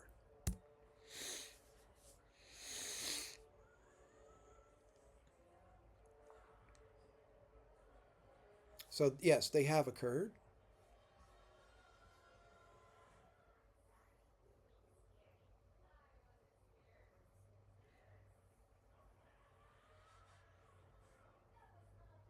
So this conversation aligns with those discussions by emphasizing that openness is a trade-off for performance, scalability, and interoperability, right? Let's see. But yeah, and they have talked about that. The consensus generally acknowledges the opacity of these mechanisms up here as a critical concern, echoing the points raised here about their ability to bypass traditional OS level protections and their closed nature. Let's see. And we have differences in perspectives or conclusions, right? So there are some differences in emphasis. Focus on privileged mechanisms. Many prior discussions focus on specific vulnerabilities, right? Whereas what I am focusing on is just the overall nature of the computer. This conversation adds depth by framing these mechanisms as part of a broader architectural openness, inherently enabling transparency regardless of intentional security objectives. Integration of openness and control. Earlier discussions often treat openness and control as opposing forces, with security mechanisms seen as attempts to close the system. And that's really what they are, right? This conversation introduces a nuanced view that privileged mechanisms do not inherently close systems, but instead consolidate openness into centralized privileged access points. So, discussions in technical forums often focus narrowly on specific vulnerabilities or mitigation techniques. That's exactly right. It's very narrow, which, there's a need for that. But that narrow focus becomes the mainstream focus, right? And this conversation provides a philosophical angle addressing the systemic nature of openness and questioning whether it can ever truly whether it is ever truly reconcilable with security, right? Can you really reconcile the two? And you can. Like I said, I made some allusions to that earlier in the discussion about the scorched earth philosophy when it comes to security. Unique contributions to this discussion: holistic integration of concepts. This conversation synthesizes multiple perspectives: architectural openness, the role of privileged mechanisms, cryptographic limitations into a unified framework, highlighting their interplay. All the noise in the background that you hear. This is almost like when you're watching those Christian movies where you're trying to exorcise the demon, and the priest has to keep going through the rites of exorcism in order to successfully expel the demon. That's what we're doing right here. Is we're trying to expel the demon of false information, false marketing, and false understanding about security, so that we can at least move towards a better place. Holistic integration of concepts. So yeah, this conversation synthesizes multiple perspectives: architectural openness, the role of privileged mechanisms, and cryptographic limitations into a unified framework, highlighting their interplay. Few discussions attempt to integrate these facets into a comprehensive view of system design and security. Structural and layered analysis.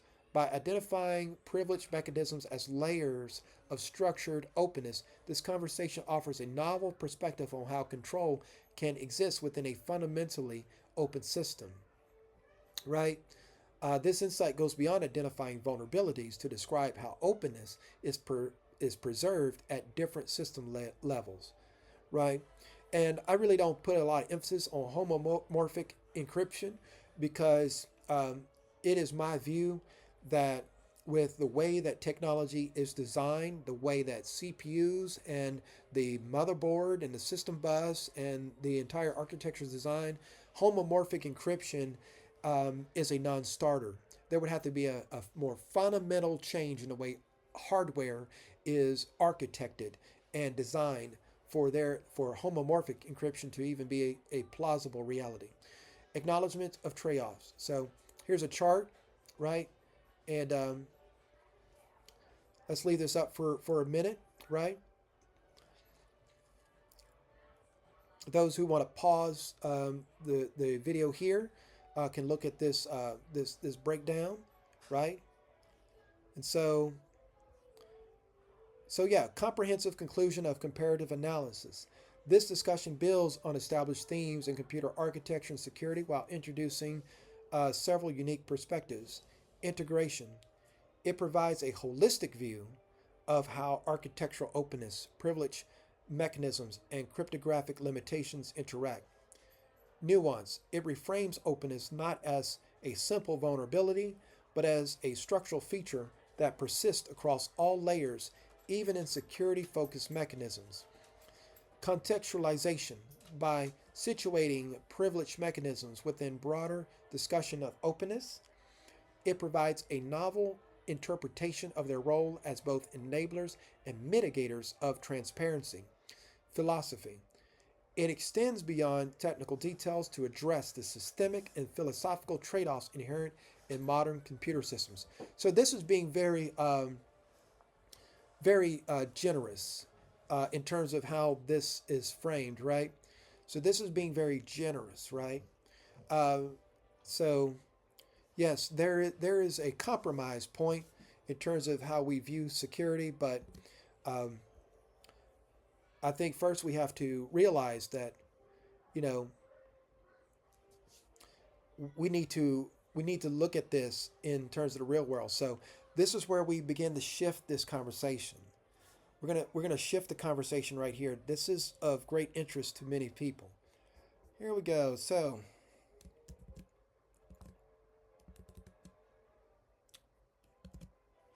if a computing device, whether it be a laptop, a desktop, a cell phone, a tablet, a smart TV, a Roku stick, an Apple TV box, whatever it is, a security camera, you name it.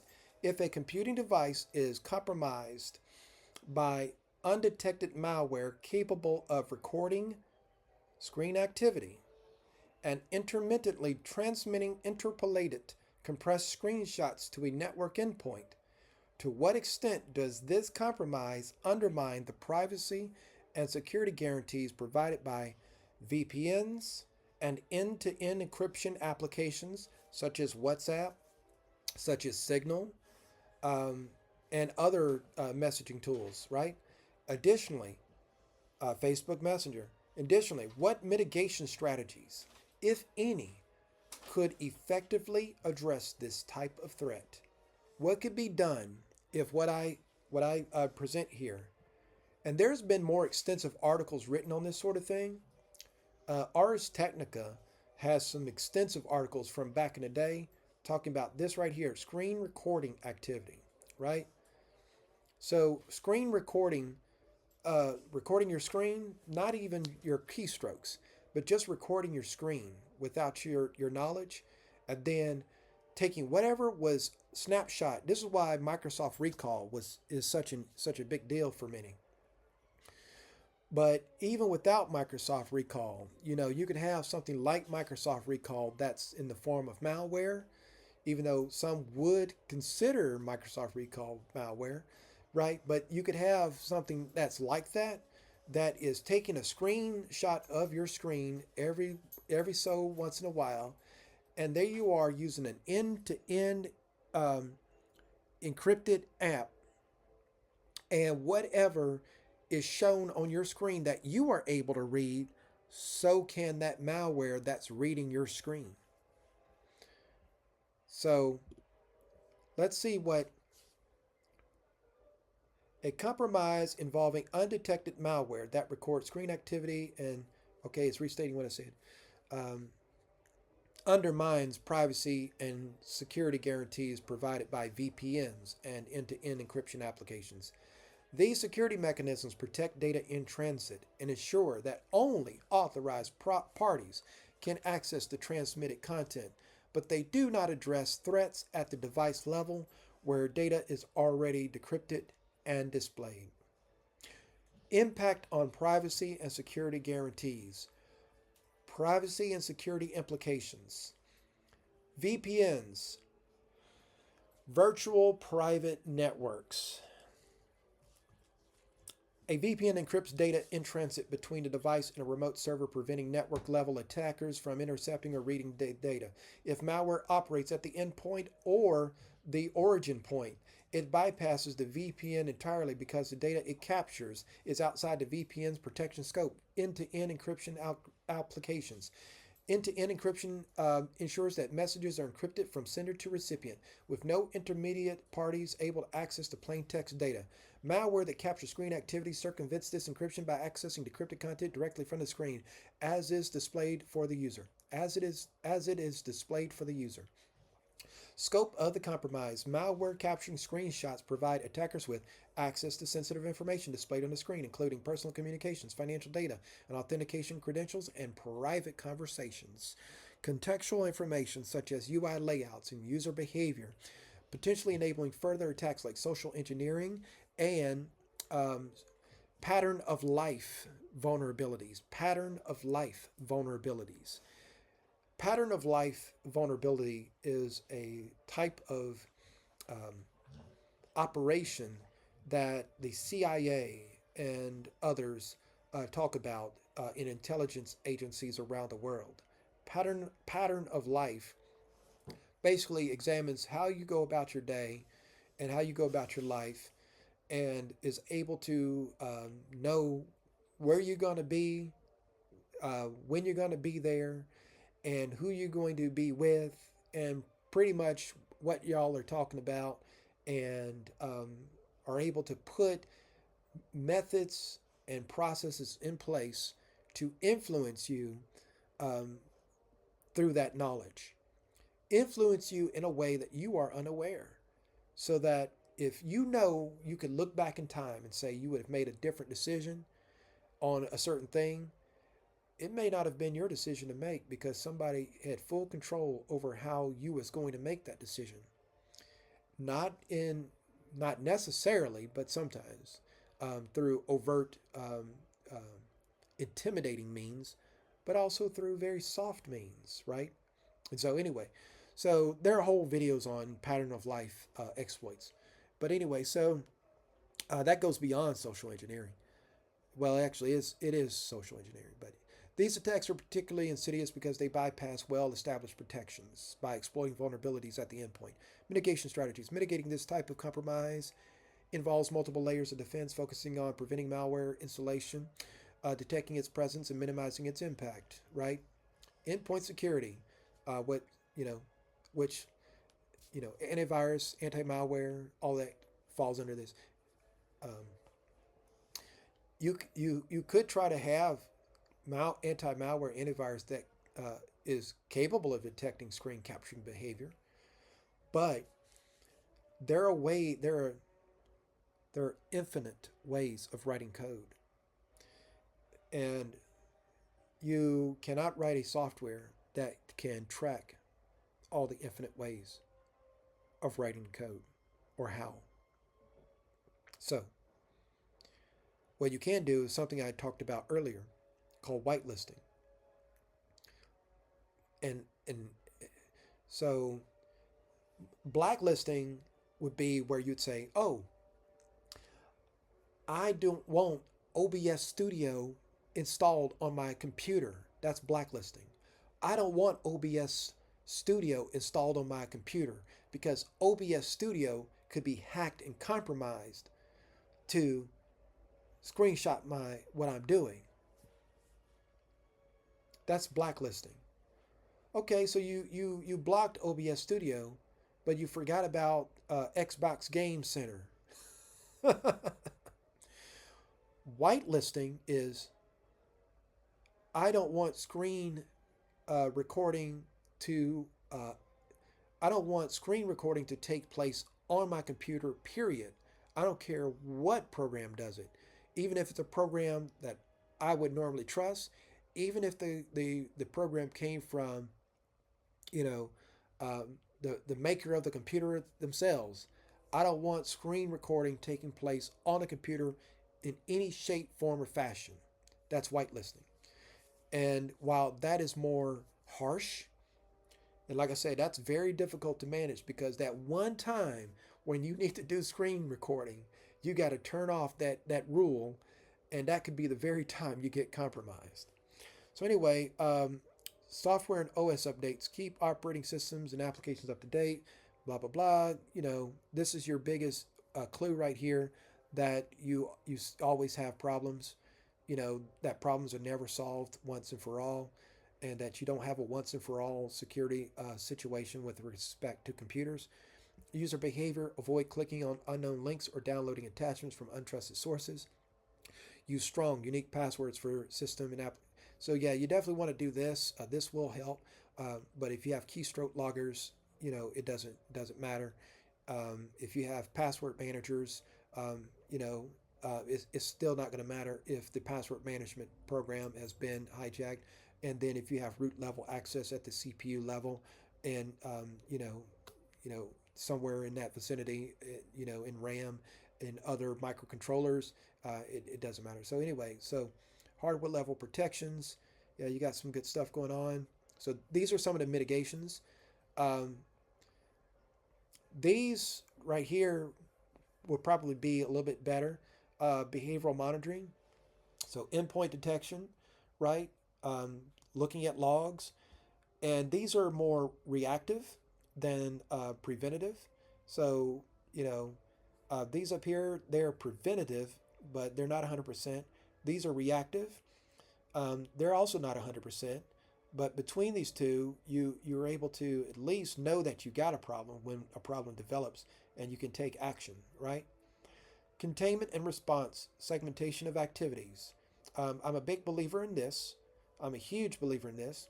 I don't do this anymore because, like whitelisting, there's a lot of effort involved in this. But there was a point in time in my life where I did this 100%. It was absolutely phenomenal. But it's very time intensive to maintain this particular practice. So I don't do this. Like, yeah, I used to do that a lot. Least privilege principles, limit application permissions to the minimum necessary. Um, oh, look, deny screen capture permissions. Didn't I just say that? Okay, so anyway, so incident response plan, develop and regularly update an incident response plan to quickly detect and remove malware, minimizing damage and prevent recurrence. Advanced mitigation strategies, secure screen display. Some operating systems and hardware configurations can restrict access to screen buffers, making it harder for malware to capture screen activity. Use applications that implement measures to obscure or protect sensitive screen content, such as blurring or encrypting sensitive portions. Air gapping sensitive. Yeah, air gap is still, some people actually throw shade on air gapping, but I think air gapping is still a legitimate way to improve security, in addition to some of these other things. But there are some trade offs. Usability, this is the biggest one.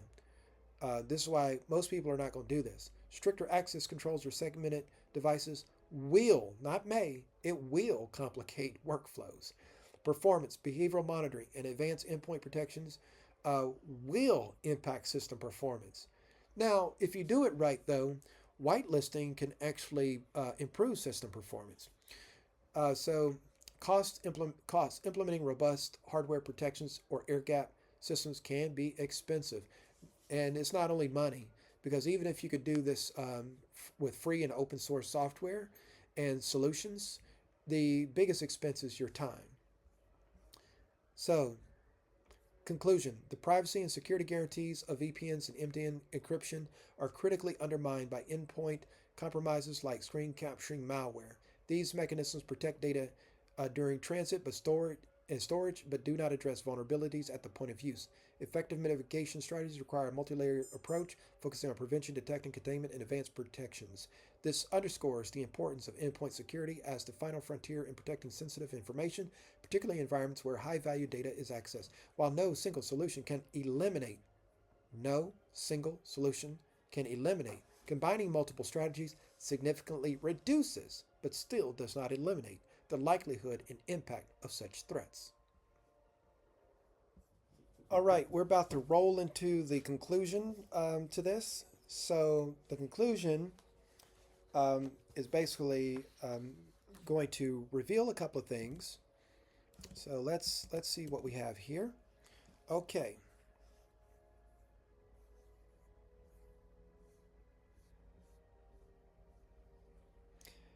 Given the potential for undetected malware to exploit screen capture techniques and circumvent VPNs and end-to-end encryption through indirect data leakage, what does this reveal about the broader limitations of current endpoint security frameworks? Are there emerging technologies, such as AI-driven anomaly detection or hardware-based protections, that could effectively detect and neutralize such threats before data is exfiltrated? Inquiring minds want to know.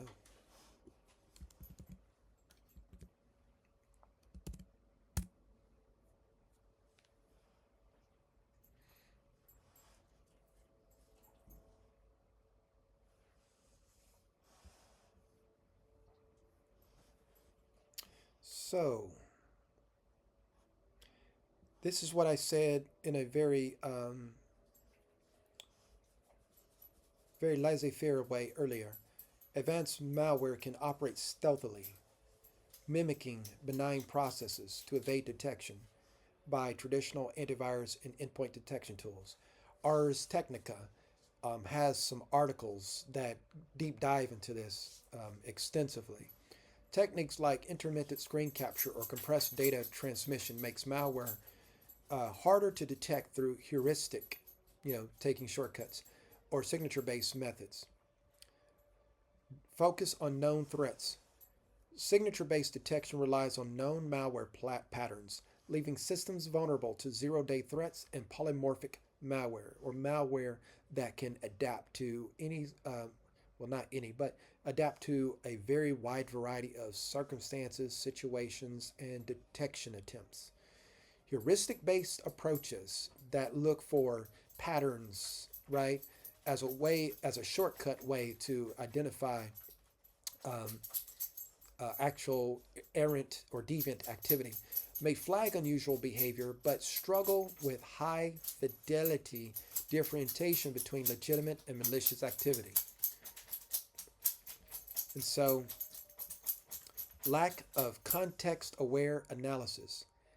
Endpoint security often lacks the ability to correlate screen activity with user intent or legitimate system behavior. It's a huge problem, and it's a big enough problem that it does cause people to back away from security. It does cause people to say, hey, this is too much trouble, and I really want to just use my system. I just want to use my phone or my device or my tablet or whatever.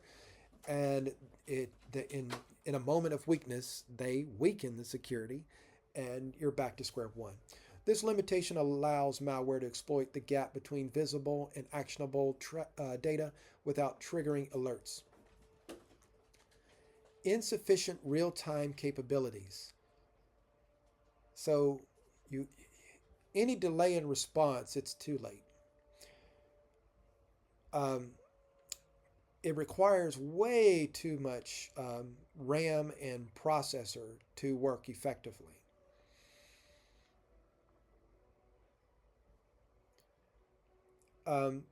Basically, we have a role to play in responding to notifications, pop-ups that tell us something's going off, and we can be the weakest link in a lot of this in many cases, in it, not just the computer itself.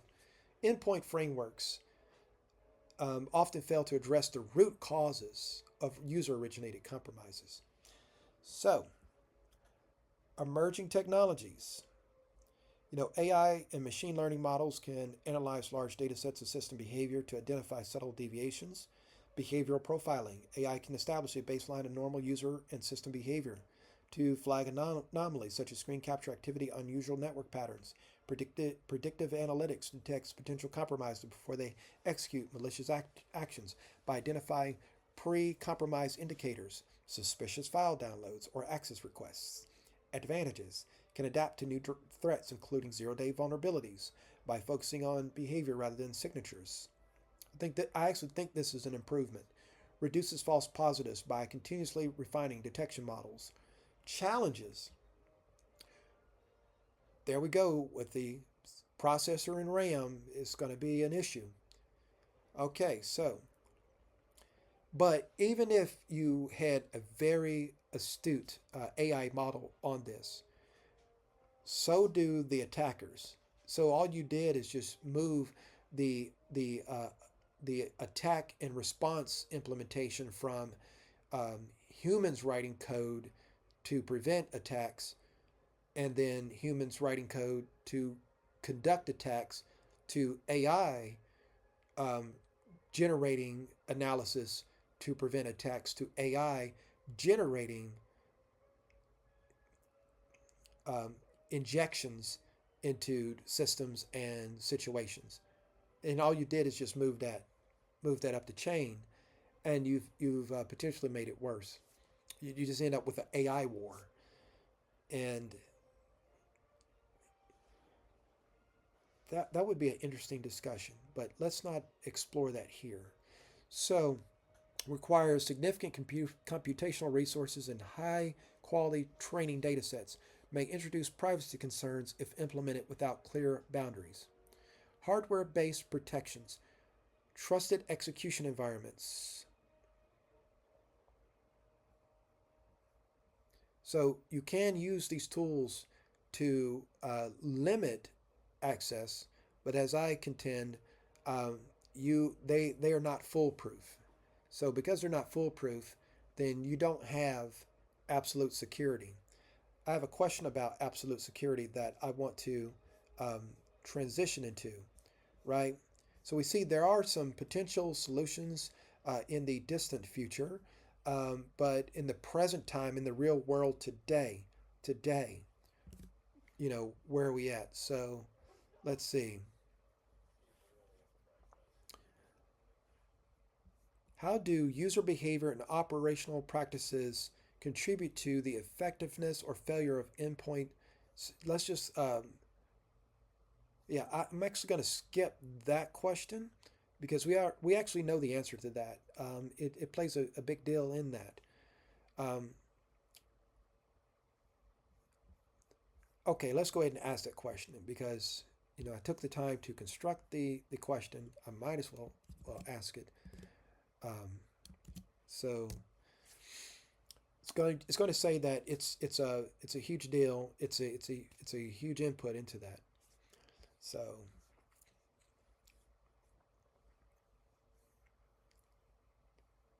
yep,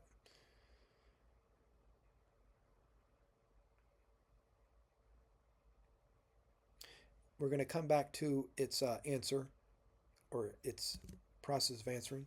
And next, after that, we're going to look at common vulnerabilities and exposures, right? And CVEs are the biggest independent clue as to where we are with respect to security.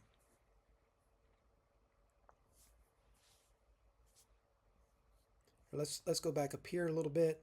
So yes, awareness. So basically, the ultimate security mitigation and mediating of vulnerabilities does come down to the user. It comes down to us, the software developers, the IT administrators, the people that use the computers, whether you're at home or you're at business. It's not something you can defer to it's not something that you can defer to the computer alone or security technologies alone, right?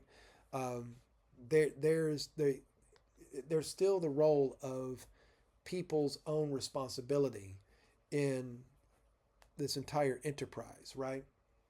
So,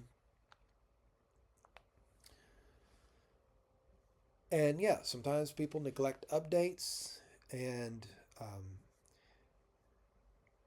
sometimes there's not a strict enough adherence to policies with regard to uh, good practices in reducing.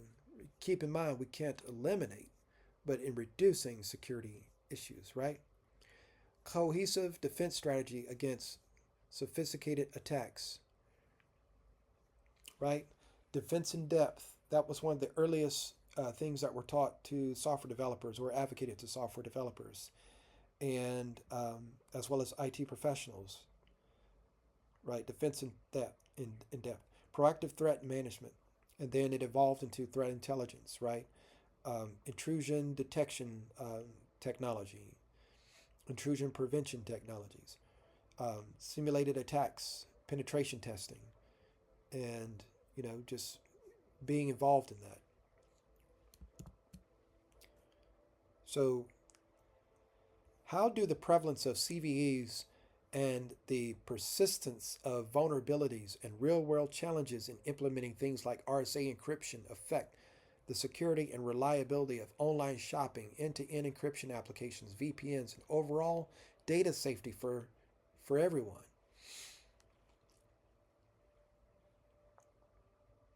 It's significant.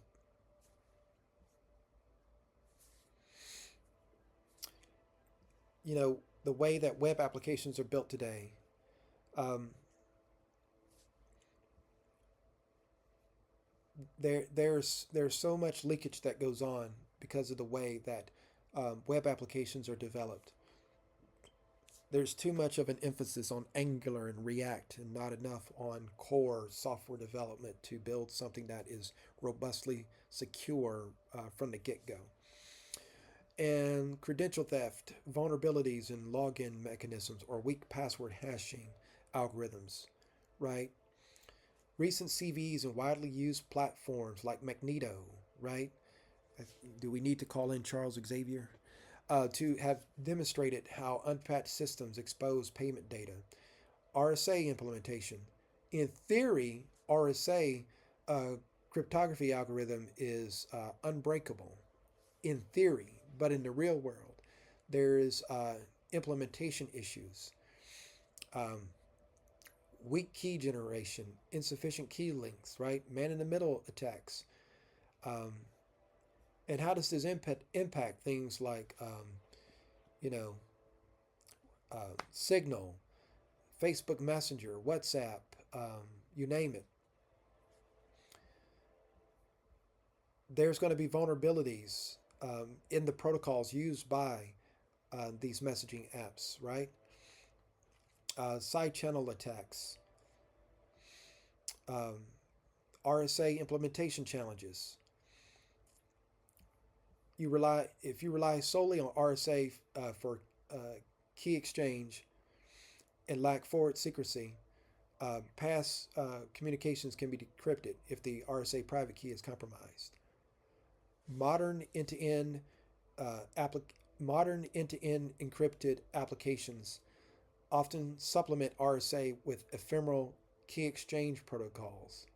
In other words, RSA may require too much compute resource to do it really well, and so rather than do that, they'll do something that they um, feel has just as good a security posture, but runs faster and runs better and doesn't cause the user to complain about how slow the app is or how difficult it is to retrieve messages, right? Real world limitations. Incorrect implementation of cryptographic libraries can expose encrypted messages. Human beings are building these things, and AI comes from humans. And so AI is an extension of human effort. And so there continues to be flaws unless the human mind works out a flawless design from beginning to end and has it implemented correctly, right? It is possible. It just doesn't happen in practice. Okay, so yeah, so many of the things that we depend on for routing our data across the internet and other networks, um, they they they regularly have vulnerabilities. We got traffic leaks in multiple VPN implementations, allowing attackers to infer active connections. Software misconfigurations. Um, you might not even know that your VPN server had an issue one day. Maybe there was a patch or an update that resolved that later down the line, but during the window of time when there was an issue, somebody got in there, got some information, and got out, and you would never know it. Leaving user traffic unprotected. Key exchange vulnerabilities. Weak RSA configurations during handshake processes can lead to man in the middle attacks where encrypted traffic is intercepted and decrypted. Outdated RSA keys. It happens more often than people realize, you know. And so overall data safety for users, widespread vulnerabilities, lags in patching, um, decryption by advanced threat actors. That is a thing. RSA encryption's reliance on difficulty of factorizing large numbers, right? That's that's a principal way encryption works is through the factoring of primes, right? Is theoretically at risk from quantum computing because quantum computing is from the Decepticons. Poor RSA implementations accelerate these risks. User education and awareness. Many users do not recognize the importance of secure practices, exacerbating the impact of vulnerabilities. Basically, you have to get your own um, uh, PhD in computers and cybersecurity to really work with these things effectively. And those of us that have some level of skill set in this don't even do all of that because it's just like I said throughout this conversation. It's quite a bit of time, you know. And I have an even broader point to that later on, I'm pretty sure. So, mitigation strategies, continuous monitoring, implement tools to monitor and remediate vulnerabilities promptly, including automated patch management, zero trust architecture. I am a proponent of that. Reduce reliance on implicit trust between components, ensuring robust authentication and encryption throughout. For end-to-end applications, adopt modern cryptography, use hybrid approaches, combining. Yeah, I don't. Yeah, I would just probably stick with something that was, you know, stridently RSA, implemented perfectly. Regular security audits, but even if you implement RSA perfectly on on a given day, there could be a range of actions that span from updates to the underlying systems upon which RSA is operating that would introduce its own vulnerabilities. You know, let's see. For your VPNs, you got protocol upgrades that you can consider. Encrypted DNS, right?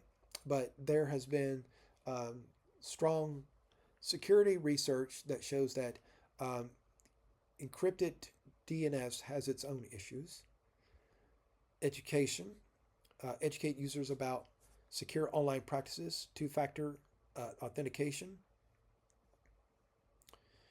Conclusion, the prevalence of CVEs, persistent vulnerabilities, and real-world challenges in implementing RSA encryption underscore the fragile nature of security and online platforms, end-to-end encryption, and VPNs. While these technologies provide strong protections when implemented correctly, they are only as robust as their weakest link.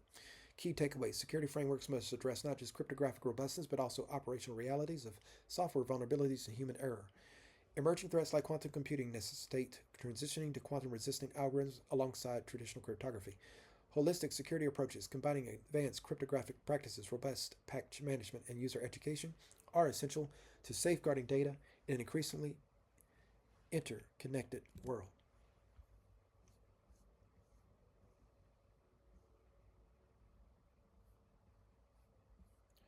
So, this is the real discussion starting right here.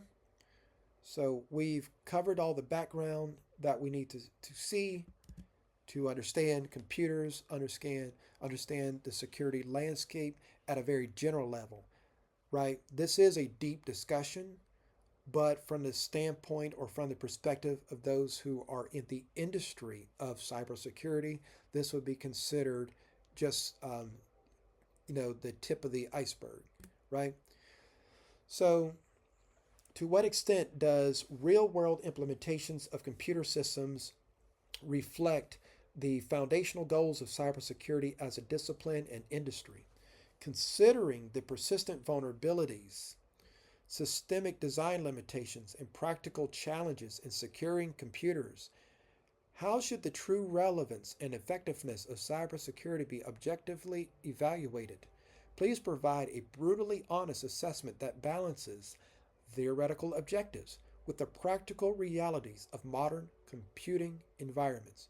So, assessment of real-world implementation of cybersecurity. The implementation of cybersecurity in real-world computer systems often falls short of the foundational goals of the discipline and industry. These goals, ensuring confidentiality, integrity, and availability of the CIA triad, are undermined by persistent vulnerabilities, systemic design limitations, and practical challenges. Despite significant advances in technology, the effectiveness of cybersecurity must be evaluated through the lens of how well it mitigates risks, adapts to evolving threats, and aligns theoretical objectives with practical realities. Foundational goals of cybersecurity versus real-world implementation. Confidentiality. Goal: prevent unauthorized access to data and ensure privacy. Reality: persistent vulnerabilities frequently compromise confidentiality. So you want to be confidential, but you can't actually be confidential. So ergo, you shouldn't be confidential since you actually can't achieve it.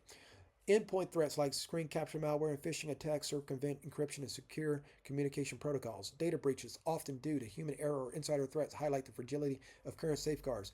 Recently, just about everybody's social security number, driver's license number, and street addresses and everywhere they lived, and many other pertinent details were actually data breached. And so the entire United States has already been compromised several times over. There's been multitude of data breaches throughout the history of the United States that in the last 20 years, where the majority of Americans have had their data actually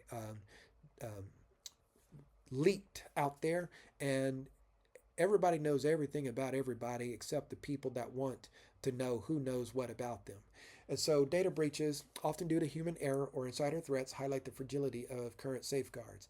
So based on past history and track record, the present reality of cybersecurity does not look very favorable in terms of the actual relevance, right, of cybersecurity. Integrity. Goal: ensure that data remains accurate and unaltered during storage, transmission, or processing. Reality: integrity is often undermined by malware that modifies data, ransomware, encrypting user files, or just making some strategic tweaks to key data that people would use in decision making, or exploits in software that allow data tampering. Supply chain attacks, where compromised software updates inject malicious code, exemplify systemic failures in maintaining integrity. These things happen all the time. These things happen all the time. So, availability. Secure systems and data are accessible to authorized users when needed. Distributed denial of service, DDoS attacks, ransomware, and hardware failures demonstrate how availability remains vulnerable to disruptions. Balancing availability with confidentiality and integrity is challenging, often leading to compromises. Persistent vulnerabilities and systemic design limitations. Root causes of persistent vulnerabilities. Complexities of modern systems. Increasing complexity of software, hardware, and networks introduce opportunities for exploitation. Modern systems are vast, interconnected, and difficult to secure holistically. Legacy systems. Many organizations rely on outdated systems with known vulnerabilities due to cost, compatibility, or operational inertia. Human factors. Phishing, social engineering, and user misconfigurations remain significant attack vectors. Inherent incentives for security. Vendors often prioritize speed to market over the secure design, leaving vulnerabilities unaddressed in pursuit of profits. They're like, hey, I'm just trying to get that bonus for the next quarter. So it's not my problem, or we can recognize that this is a problem and let's put it on the to-do list. But let's focus on the things that's actually going to make us money in the present. Systemic design limitations, inherent openness.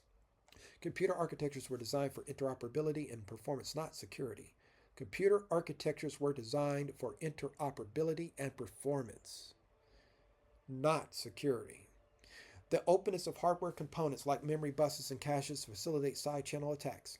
Patchwork security models. Security measures are often reactive rather than proactive, layered on top of existing systems without addressing foundational issues. Global supply chains dependent on third-party software and hardware increases the risk of supply chain compromises. Practical challenges in secure computers. Evolving threat landscape. Cyber threats evolve faster than defensive measures, with attackers exploiting zero-day vulnerabilities and sophisticated techniques. Resource constraints. Many organizations lack the financial, technical, and personnel resources to implement robust cybersecurity measures, leaving them vulnerable to basic attacks. Usability versus security. Overly strict security protocols often reduce usability, leading to user circumvention. So people try to work around security all the time in workplaces and elsewhere, right? Because they got to get their job done or get their thing done when they're at home trying to get a certain digital doodad or gadget going. This trade-off undermines the effectiveness of even the most advanced systems. Let's jailbreak that Amazon Fire Stick so we can watch some free TV. You know what I'm saying? But then the Fire Stick becomes a gateway for attackers to break into your home network in your home router, and now you can't figure out how did people get all your information. Well, you jailbroke your Android phone or something, and now you're just compromised. Evaluating the true relevance and effectiveness of cybersecurity. Metrics for evaluation. Incident frequency and severity. Reduction in the frequency, but I do support jailbreaking phones and devices because that is fundamental to the path of innovation. Incident frequency and severity. Reduction in the frequency and impact of data breaches, malware infections, and other incidents serves as a measure of effectiveness. Time to remediation. The speed to which vulnerabilities are identified and mitigated reflects the adaptability of cybersecurity practices. User engagement, user trust and engagement. Trust in systems and adherence to security protocols by users are critical to long-term success. Say success 3 times fast with me. Success, success, success. All right, economic costs of cybercrime. A measurable reduction in the cost of cybercrime globally or within organizations indicate progress. Balancing theory with reality. Theoretical objectives. Cybersecurity aims to create impenetrable systems that safeguard against all conceivable threats. Practical reality. Absolute security is unattainable. The focus should shift from achieving perfection to managing risk effectively and minimizing damage. Achievements and limitations. Achievements in encryption and secure protocols have significantly enhanced data protection, but when you have the mass data breaches, it's all for naught. Frameworks like zero trust and AI-driven anomaly detection have improved resilience against evolving threats, but we haven't really seen anything there yet. Increasing awareness and regulatory measures promote accountability and better practices. They want to deregulate, so you're going to have more insecurity coming up. Limitations.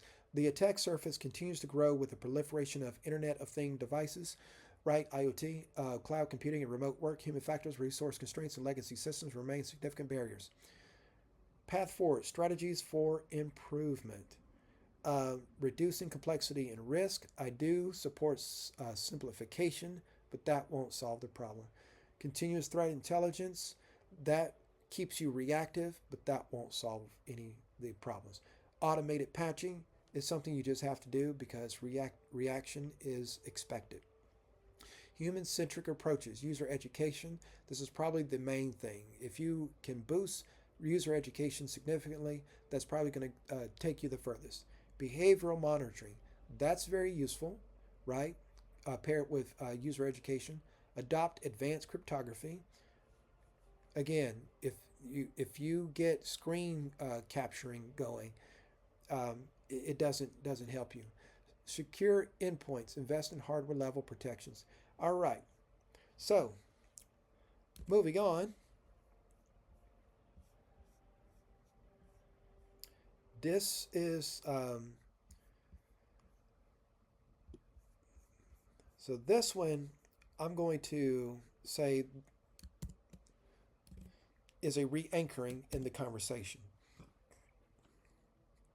and it also relates to what we truly expect from cybersecurity.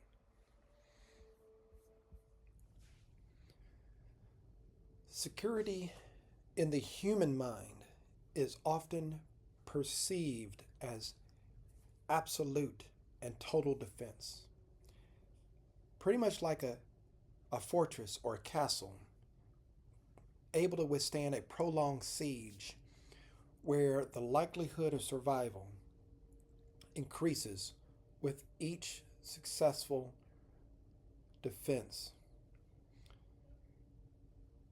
However, the real world track record of RSA encryption and cybersecurity ecosystem, despite their theoretical assurances, does not consistently align with this perspective of absolute security.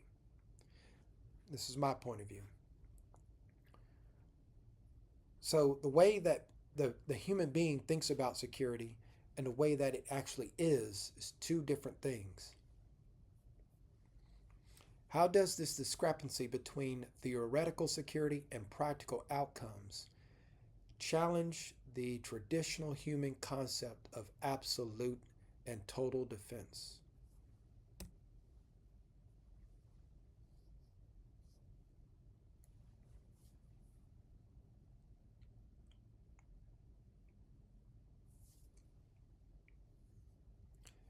People want security that's an unbreachable barrier, where whatever you got on your computer or cell phone or tablet, it stays there and nobody can access it.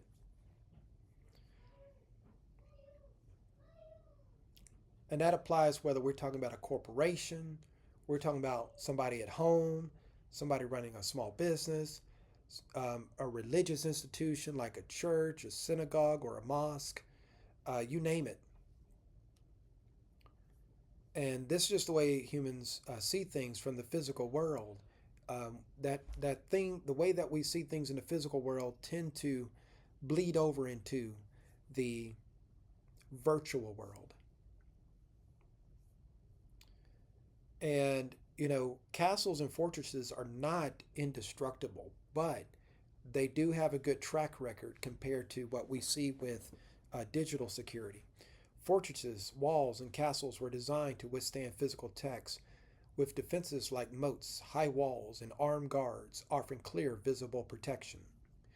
Each successful defense reinforced the psychological and practical notion of impenetrability. And maybe not so much that, but each successful defense kept people alive. It kept people safe. It kept people from um, experiencing the worst that their enemy had in store for them, and creating a growing invulnerability. Application of cybersecurity. You know, cybersecurity was initially seen um, as like a seen in the same way, right? And strong encryption, theoretically unbreakable under then current computational capabilities, was perceived as a robust barrier against unauthorized access. Layers of defense in depth. All these different systems were seen as digital moats and walls. So, challenges in translating absolute defense to cybersecurity. Well, the vulnerabilities are the biggest evidence there. They reveal the most that you haven't gotten to absolute security. And that's not entirely true as a logical argument. It could be stated that you do, in a world where you have absolute security, you maintain absolute security through continuous updates and the improvement of software. But in terms of what we see, in terms of what has actually happened, data breaches and people's accounts compromised, and the government saying that this country has infiltrated telecom networks and all this kind of stuff, and battles between the government and a major corporation over encryption and end-to-end encryption, and all of this indicates that absolute security um, is not in the cards anytime soon. Unlike physical defenses, which face relatively predictable threats, cybersecurity systems contend with constantly evolving adversaries who evolve new attack vectors such as side channel attacks or zero-day exploits. All you got to do is fix these things, fix the side channel attacks, just fix it, right? Fix the root cause of zero-day exploits. All right, systemic weaknesses, complex interconnected systems create unintended vulnerabilities, making it impossible to secure every potential attack vector. Dependencies on software libraries, supply chains, or human behavior create points of failure that undermine the concept of absolute security. Theoretical versus practical limitations, right? There are improper implementations, and um, it's not some dude in or gal in their basement, right? Or the modern equivalent of that, creating these security implementations. It's major corporations. They've hired software developers, and they create these security implementations and they sell it to others who use them. So it's not like every IT department is using these things, or it's not like every IT department is making their own software. They oftentimes are using software from somebody else and just um, blending it into their organization, which poses challenges if the supplier of those implementations um, have issues. Emerging technologies such as quantum computing threaten RSA's theoretical guarantees. Google's getting closer every day. Cybersecurity ecosystem.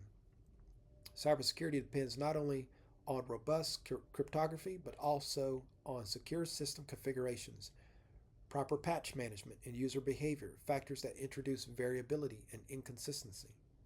Psychological discrepancy. Humans inherently value tangible, visible defenses, which are easier to trust and assess. Digital security in general, digital in general, tends to the actual digital world itself, not the things you see on the screen, but the things behind the things you see on the screen. It's invisible, it's abstract, and that makes ensuring it harder, and it's harder to internalize the challenges, leading to a fragile sense of security when breaches occur. How this discrepancy challenges absolute defense. Impermanence.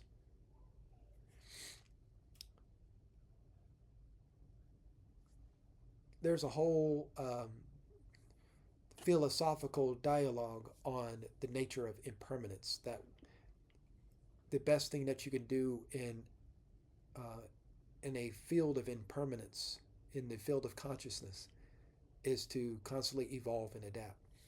But reactive nature of cybersecurity. Cyber defenses are often reactive, addressing vulnerabilities only after they are discovered or exploited, unlike physical defenses that remain constant until forcibly breached. Attackers, asymmetrical advantage. Attackers just Attackers need to find just one weak point, while defenders must secure an entire system. This imbalance starkly contrasts with physical fortifications, where breaches typically require overwhelming force. Invisibility of erosion. Physical fortresses show visible wear and tear, signaling the need for reinforcement, while digital systems may operate under silent compromise for extended periods. And this is very common. layered risk, not absolute protection. Modern cybersecurity frameworks accept that no single layer of defense is unbreachable.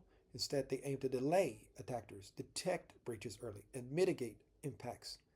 A stark departure from the absolute defense mentality. So, cybersecurity is not what people would instinctively think it is who have not been initiated into cybersecurity. Cybersecurity is about reaction and delay and identification, right? And repairing after the fact. It is not about stopping the attacks, right? It's not about stopping it. That's not what cybersecurity does, or due to the open nature of computers, is able to do. Towards a new paradigm of security, redefining success, resilience over impenetrability. Resilience. Cybersecurity must prioritize resilience, ensuring systems can recover and adapt after breaches. Example, zero trust architecture assumes compromise and minimizes trust at every layer, focusing on limiting the blast radius of successful attacks. Risk management. The goals shift from preventing all breaches to minimizing risks, detecting intrusions, and responding swiftly to limit damage. Embracing dynamic probabilistic defense. Probabilistic security, cybersecurity measures reduce the likelihood of compromise rather than eliminating it. Rotating encryption keys, multi-factor authentication increases the difficulty of attacks, but doesn't guarantee complete prevention. Dynamic defense mechanisms. AI-driven tools and adaptive algorithms continuously monitor, learn, and respond to evolving threats, contrasting the static nature of traditional defenses. Enhance transparency and awareness, building user trust through transparency, education, and proactive communication. Helps align perceptions of security with practical realities. For example, clear disclosures about encryption limitations can set realistic expectations. Philosophical shift in security thinking, abandoning the myth of impenetrability.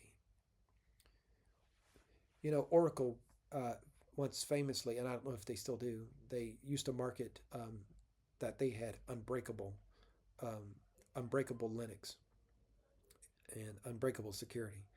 I don't know if they do that still as a marketing thing, but you know it's worth investigating. Cybersecurity must shift from the castle analogy to one of biological immunity. Ooh. Like the immune system, cybersecurity operates on detection, containment, and recovery rather than absolute exclusion of threats. Collective responsibility. Security is no longer a passive guarantee, but a shared responsibility between developers, organizations, and users.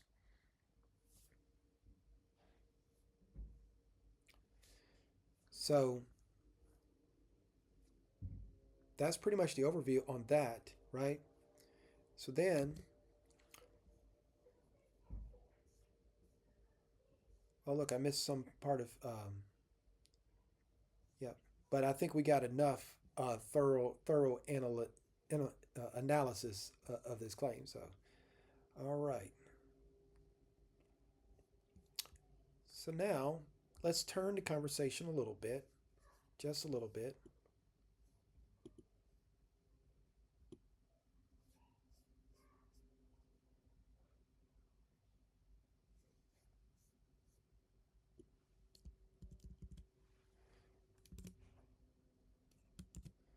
All right. So I agree with all of that, right?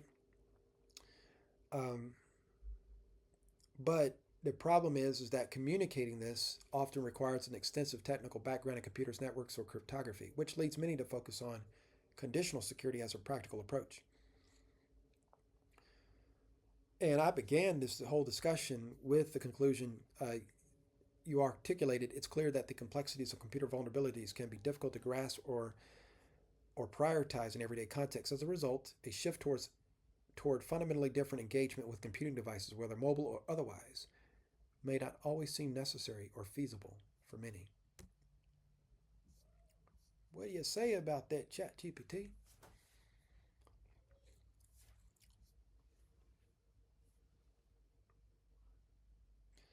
So, your reflection highlights a profound and recurring challenge in cybersecurity, bridging the gap between expert understanding and practical, accessible communication. While experts recognize that absolute security is unattainable and prioritize conditional security measures, the complexities of computer vulnerabilities and the abstraction of digital threats often render these issues intangible or low priority in everyday context. The disconnect raises several critical points worth unpacking. Barriers to understanding and prioritizing security. Complexity as a deterrent. So computers are too complex underneath to actually put any meaningful protections in place. The more convenient you make something, the less secure it's going to be. And people generally want things that are convenient. And so there's always going to be a tension there. Um, there's a misaligned perceptions of who is responsible. So, um, you know, it's a shared responsibility at the end of the day. Conditional security as a pragmatic middle ground. Reality of practical engagement. Conditional security acknowledges that not all vulnerabilities can or will be addressed. Resources, both technical and human, are limited. Perfect defense is neither realistic nor cost effective.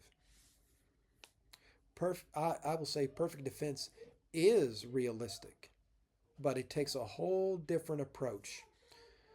And the approach that ChatGPT is talking about here, it relies on minimizing risks through targeted measures, right? Such as encryption, sensitive data, endpoint monitoring, and user education. And if you remember at the earlier part of this conversation, we discussed targeted measures as actually being in insufficient and inadequate in actually securing computers.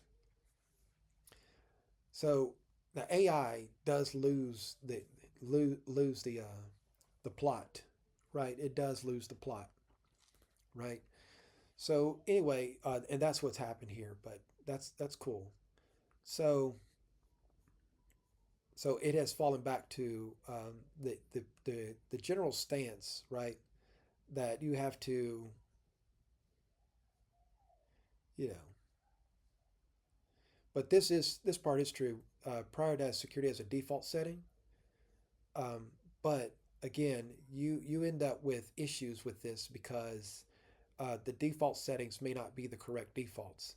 So then you have to go in and you still got to configure it anyway. And some applications like WhatsApp and Signal, they can't be configured in terms of their level of security, right? You can't take somebody with a true um, security research and crypto analysis and cryptographic implementation background and give them access to these apps, and they're able to use their skill set to ramp up the security level of these apps.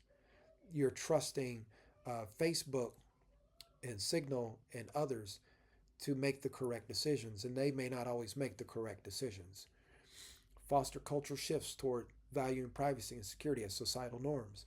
Regulatory frameworks like GDPR, which is European, and CCPA have begun aligning incentives for organizations. Broader societal awareness campaigns. All right. Bridging the expert user gap.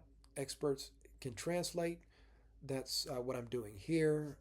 I'm not a deep expert, but I'm expert enough where I can translate much of this. And so that's what is taking place now. Avoid jargon instead use clear, relatable explanations. Frame cybersecurity as a shared responsibility with simple, actionable steps, right? And so you should have saw my original question,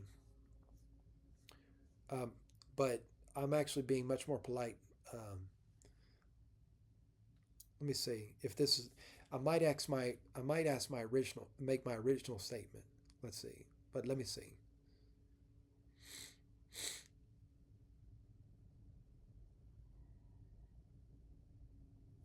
Depends. Let me see.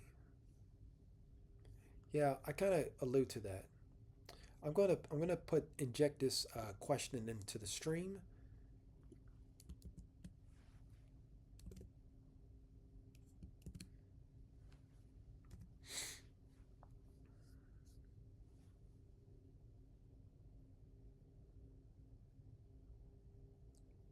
That's some fast response there. Look at that. I appreciate that.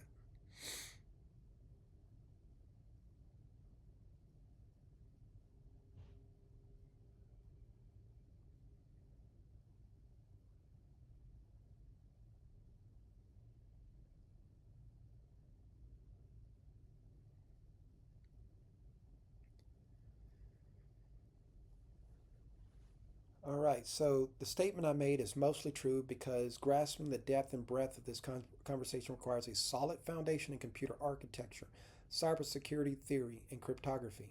Areas often underemphasized in boot camps, accelerated programs, or tool centric roles.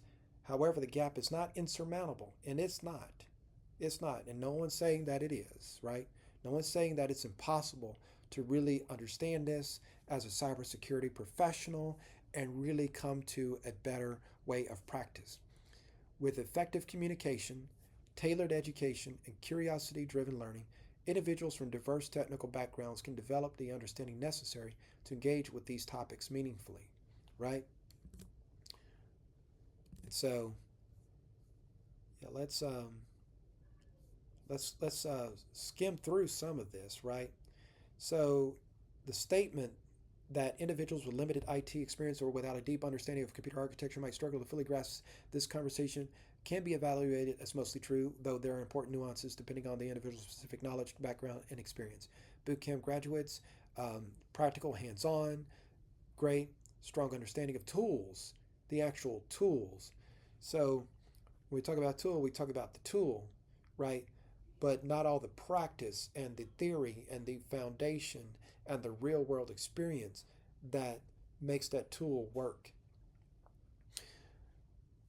Challenges struggle with abstract or deeply technical discussions about system level vulnerabilities, cryptographic principles, architectural openness, because they are not typically core topics in boot camps, right? Let's see. Accelerated degree program graduates can, the great thing is that they do condense the curriculum. You can get your degree earlier and you can graduate, right? And you can get more exposure than you would in a boot camp for sure, right? And so that would be great. But due to time constraints, you're going to sacrifice depth in favor of breadth, meaning that graduates might understand concepts like encryption or system vulnerabilities at a surface level, but struggle to engage with the nuances of this conversation or even see deeply into these matters, right? Proficiency in advanced application usage. This is anytime say for example you got your phone and there's an app on the phone and you tap on the app right with your finger and you know how to use that app and you know how to use the apps on your phone and you know how to go into settings and configure your phone and uh, that classifies as you are you are computer literate or you know how to go in your computer and open the programs and you know how to really use the programs really well. You even know how to use Windows updates or something, right? And do it really well, right? But you don't actually know how those things actually work and what actually puts them together. So it's totally possible for somebody that has a deep knowledge of computers and technology to not even be proficient in the apps because that's not relevant to their expertise. And so you have these equivalent of apps in the IT world, things like Active Directory management interface, right? Or whatever the Azure equivalent is, group policy, management, or whatever the Azure equivalent is, firewall, control panels, web-based firewall control panels, all of that, right? The ability to navigate those tools and use those tools does not mean that you actually understand networking theory, understand DNS fully and truly, and so on and so forth. These individuals have hands on experience securing systems using specific tools and frameworks. They are likely adept at implementing policies, managing access control, and configuring security at the application level. Without a deeper understanding of underlying system vulnerabilities, architectural openness, cryptographic weaknesses, though if they watch this video, they probably will be brought up to speed. They may find abstract discussions about inherent security flaws, systemic risks, and theoretical limitations less intuitive. Less intuitive. Key knowledge gaps relevant to this conversation: limited understanding of systemic risks. Bootcamp and accelerated program graduates often focus on solving specific technical problems rather than understanding how vulnerabilities emerge from systemic design flaws in the first place, such as those inherent in computer architecture. Abstract nature of cybersecurity concepts. Concepts like discrepancy between theoretical security and practical vulnerabilities require familiarity with cryptography and systems theory, which might not be emphasized in practical training. Focus on tools versus fundamentals. They may excel in applying best practices within the constraints of known frameworks and tools, but lack the foundational knowledge to understand how these tools interact with lower level architecture or how systemic vulnerabilities persist. So, I'm going to just scroll through this, and if you want to pause the video at this point, you can do so to read this, but I don't know how long I've been talking. I really don't. Um, but I suspect. So this statement right here, let me see.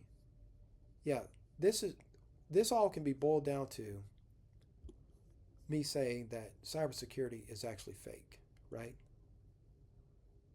That's essentially what I'm saying.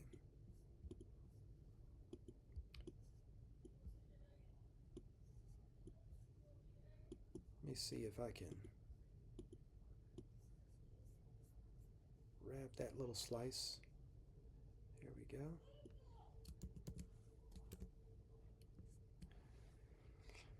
Here, let's be a little controversial. So, is cybersecurity fake?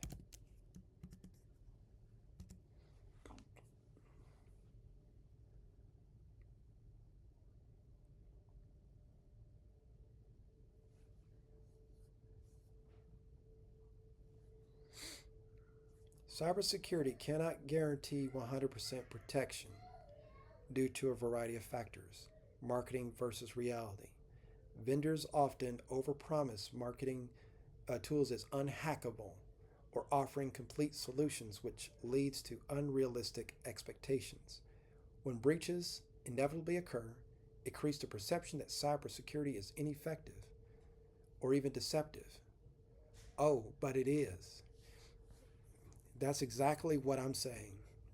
When breaches inevitably occur, cybersecurity is ineffective, and the whole marketing and advocacy leading up to the breaches are the biggest indication that there might have been some deceptive marketing going on. So that doesn't mean that people don't make mistakes, and mistakes don't, and mistakes will not, mistakes will not be made, but it means that sometimes we put too much trust into things that causes us to put our guard down and causes us to make improper investment decisions. What type of, in this case, what type of digital technology do we invest in? And what are the reasonable ways to use it, right? So that we don't put ourselves in trouble in the first place, right? So focus on reactive, focus on, yeah, it's, a lot of cybersecurity is reactive. Detecting and mitigating attacks after they begin.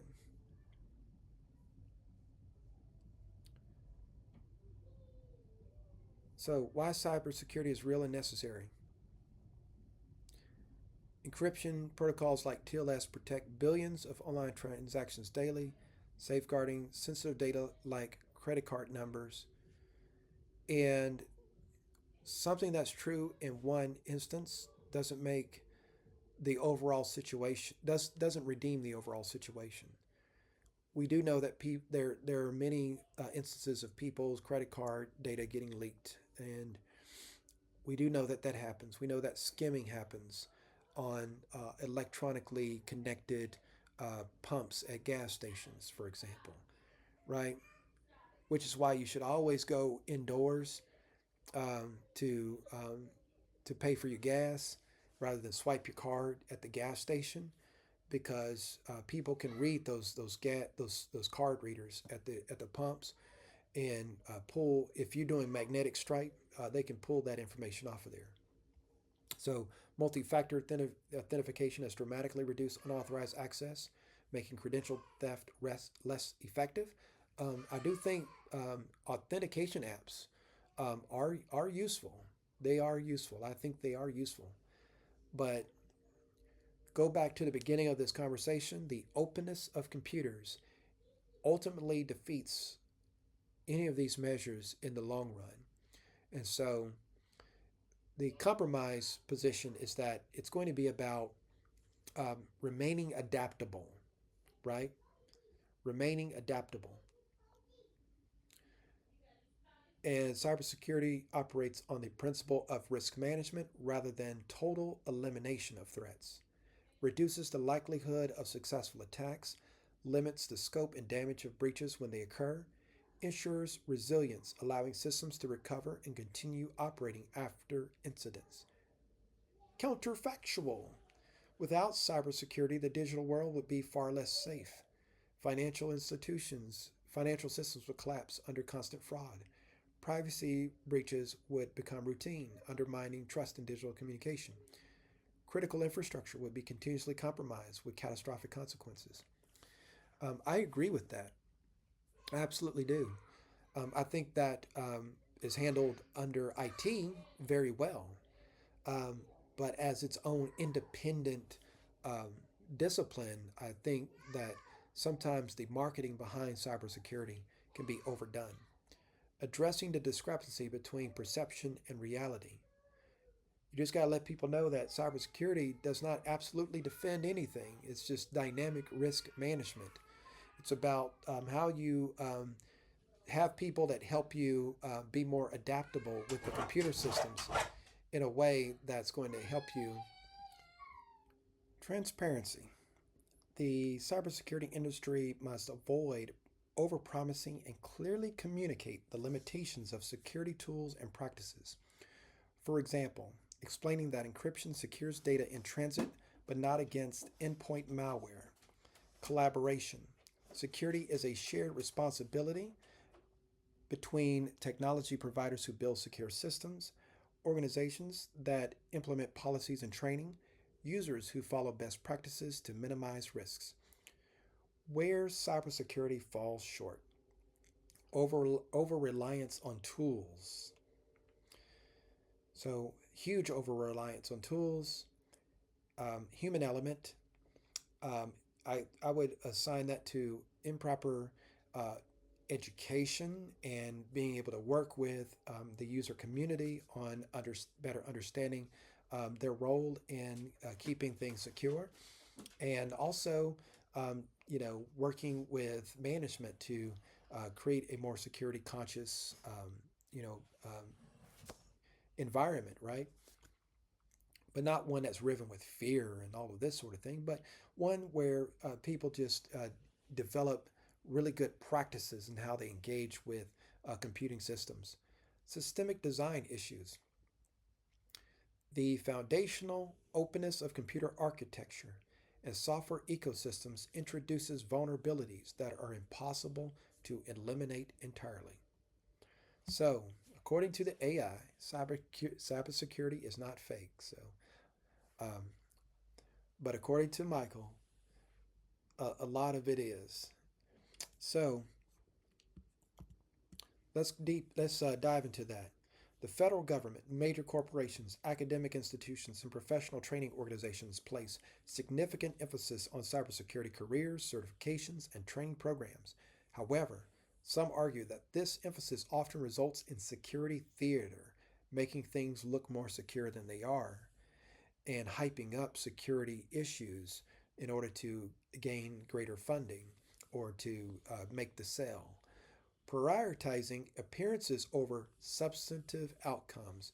This perspective suggests that such efforts may exploit ill informed customers and decision makers, focusing on visible action to sustain the perception of security rather than achieving meaningful result. And then I ask, how valid is this claim when evaluated against real world outcomes across factors such as customer impact, institutional effectiveness, economic incentives, and actual improvement of system security?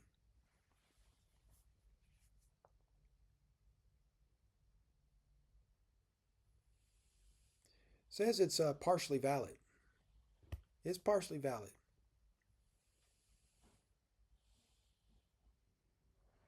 And it's just, the reality of the situation. Sometimes password policies are not really effective at keeping anybody out of corporate networks or, in networks in general, right?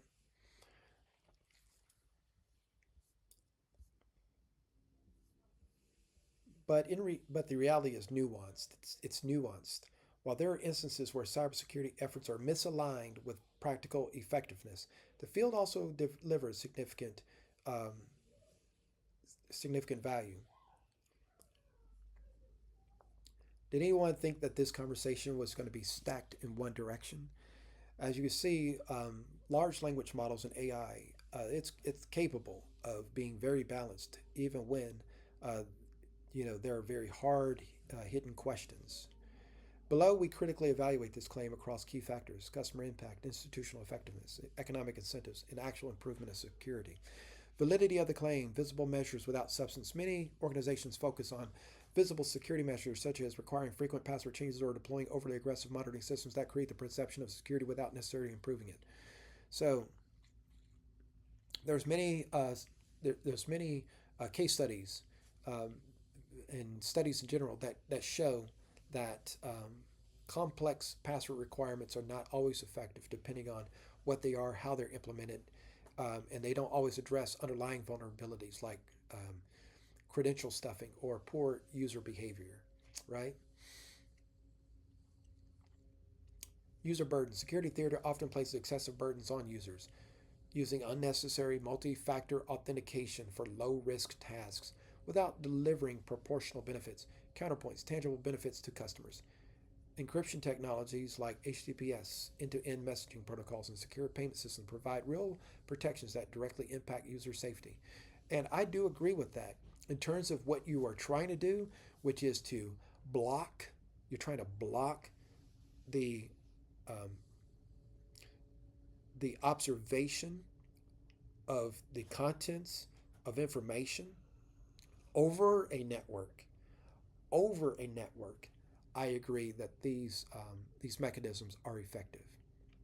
I think network security, when we're talking about data, when it's moving across the network, I think that is absolutely um, on point. Um, my contention is what happens when the data gets to its destination and what happened to the data at its departure point, right? Those things don't get addressed adequately. And so, well designed security systems, even when partially theatrical, can prevent catastrophic breaches. Though we've had a catastrophic breach recently in the United States between the months of November and December, where millions of people's uh, personal information and government identifying information was so. So no, it didn't prevent catastrophic breaches. And I'm sure there were well-designed security programs in place, but they just were not effective when certain things happen. Improved awareness. Visible cybersecurity measures, while sometimes shallow, increase user awareness and encourage safer behavior, such as recognizing phishing attempts. Institutional effectiveness. Validity of the claim. Compliance over security. Passing an audit, right?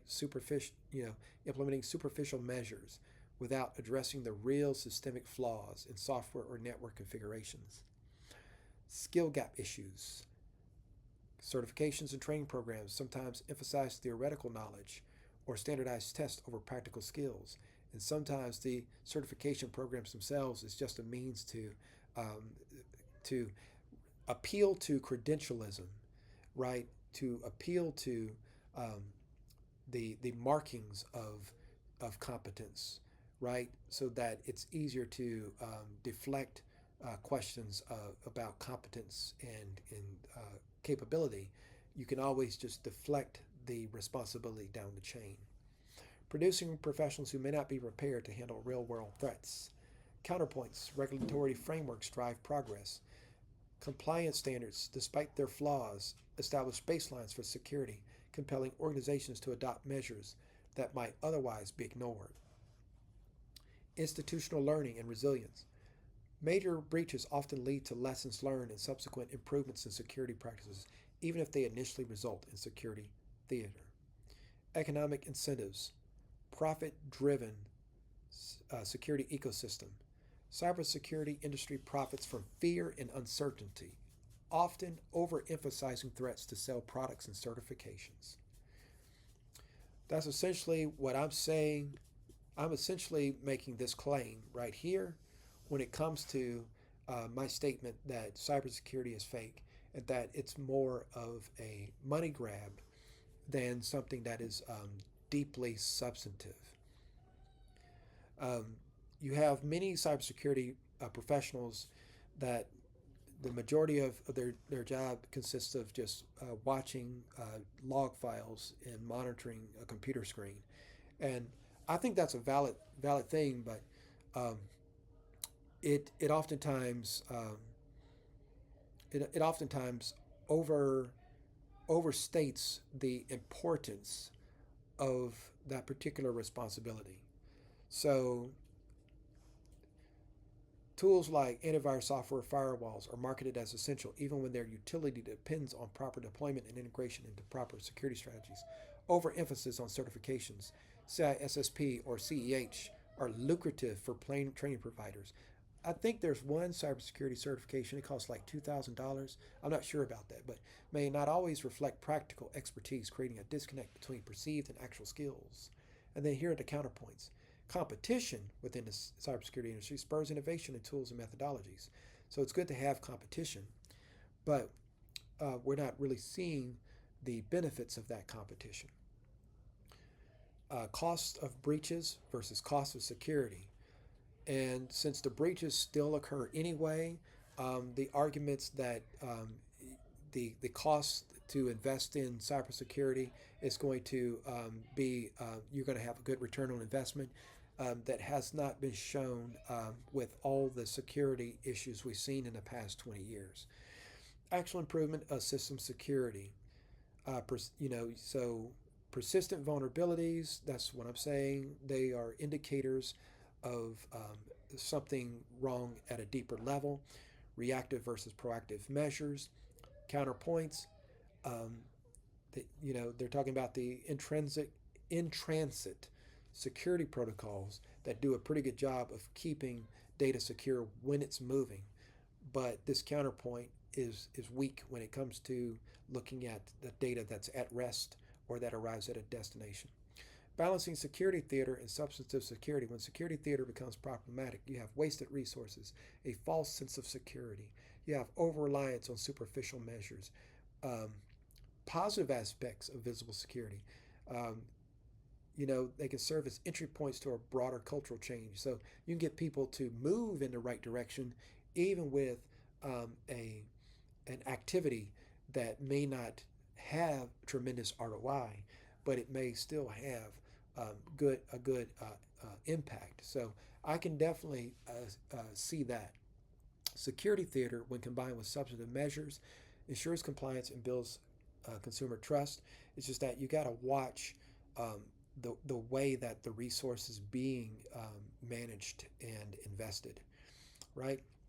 And so, yeah, the claim that cybersecurity is fake is partially valid, and but in my view, that seeing that there can be an alternative world where you have absolute security and that those mechanisms actually are within reach of the computer science establishment, right? Going back to academia, and then can be implemented through the proper implementation by engineers, um, then and there are people I believe that exist that knows this, um, then that brings me to the conclusion that um, there are economic incentives for why these security matters are not fundamentally addressed. So, what else did I say? Okay, this is going to be useful because the last time that I did this, AI did an amazing job in pretty much channeling what my point of view was. Let's see.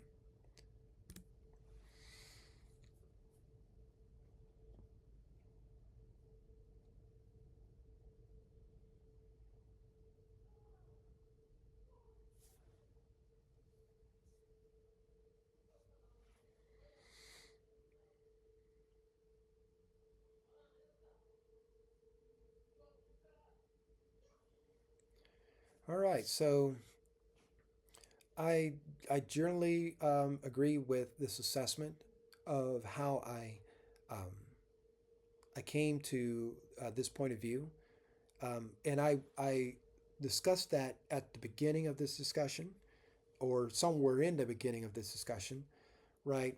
But yeah, so this is pretty much on point with the way that I approach things.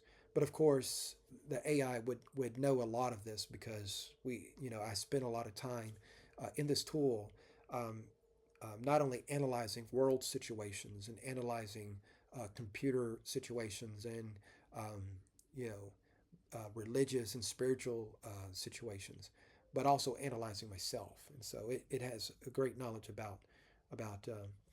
But this is for anyone that is interested. I'm just going to do a slow scroll. So if you need to do a pause, you can do that, right? But I think it helps to look at these situations at a deeper level to understand where we are and how we can get to um, a more effective outcome in terms of how we approach uh, the concept of cybersecurity. And I'm using the term cybersecurity because many people understand that term now more than they did in the past. But what I'm really talking about is the security of devices, right? And let's see, that is probably the last one. So let's go ahead and wrap up with this last one. In my original discussion with ChatGPT on this, I went further than I'm going to on this um, to look at how we can actually solve these security issues in a real way, right? Looking at existing technologies like Chrome OS, Apple Mac OS, and iOS, and Watch OS, and etc., and Linux, and Microsoft Windows, and looking at mainframes and everything, right? I went down that rabbit hole with the AI on that, right? And basically, um, basically, I realized that the conclusions that um, the AI reached on what it was recommending in terms of the mainstream technologies that people use every day, like Apple or Windows, or in terms of the IT industry on servers, Linux, or what school systems might adopt sometimes in the way of um, Chrome OS. I realized that where it went, it still it didn't align with where I was on this, right? And basically, and I did a slow scroll there for anybody that wanted to. Um, this is just further explaining my point of view on um, what I see as many of the challenges, right, in cybersecurity, in device security, right? And so, but I'm going to conclude this discussion and this look at cybersecurity by trying to recap what we've talked about so far, right? And I had some additional discussions that I was going to go into about on the nature and evolution of cybersecurity beyond what was discussed here, and on public perception of human factors, and on cryptography and security paradigms, as well as system design and openness, and on the broader implications of cybersecurity. But that would take this discussion much longer than it needs to be. But as far as practical review, what I would say is that it basically comes down to some common sense and using your humanity as a guide to know to not deceive yourself about what it is you're using, the tools that you're using, right? Because um, we want to believe that some things are more secure than they are. We want to believe that because maybe we spent a lot of time trying to find something that would make us comfortable with this digital technology. And you have to ask yourself the critical questions. When major governments and corporations are recommending security solutions to you, what is their historical track record in being trustworthy on those matters with the general population? What is their track record? And I talked about Facebook or Meta earlier in the discussion. I talked about that at great length. But what is their track record, right? And what is the reality of these technology tools? They're fundamentally open. Any program can see any other program. And the nature of electricity is it comes from nature. So fundamentally, you're talking about an energetic force that goes through these devices, whether it comes from the battery in the phone, right, or the power cord for a desktop computer or server, whatever. That electricity is a fundamentally natural phenomena. So that is what courses through the veins of a computer. A computer's veins, at least in this year of 2024, leading into 2025, is made of silicone and other metals. So these so the metallic veins of the computer, the blood that courses through it is electricity, and that electricity cannot be hidden. That electricity, that electrical energy cannot be hidden. You cannot hide a photon. You cannot hide an electron. You cannot hide an atom. So you're essentially talking about atoms moving through a system.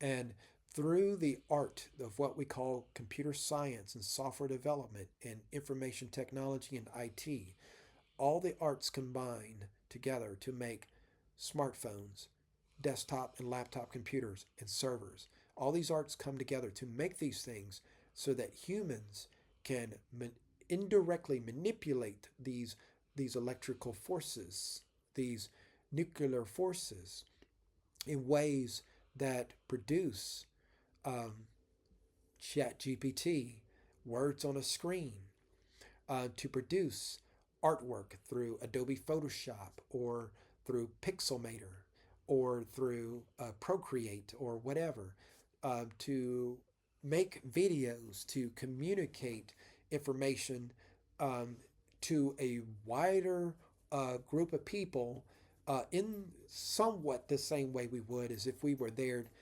talking for nearly 2 hours about something with people captively listening and not getting bored out of their minds, right?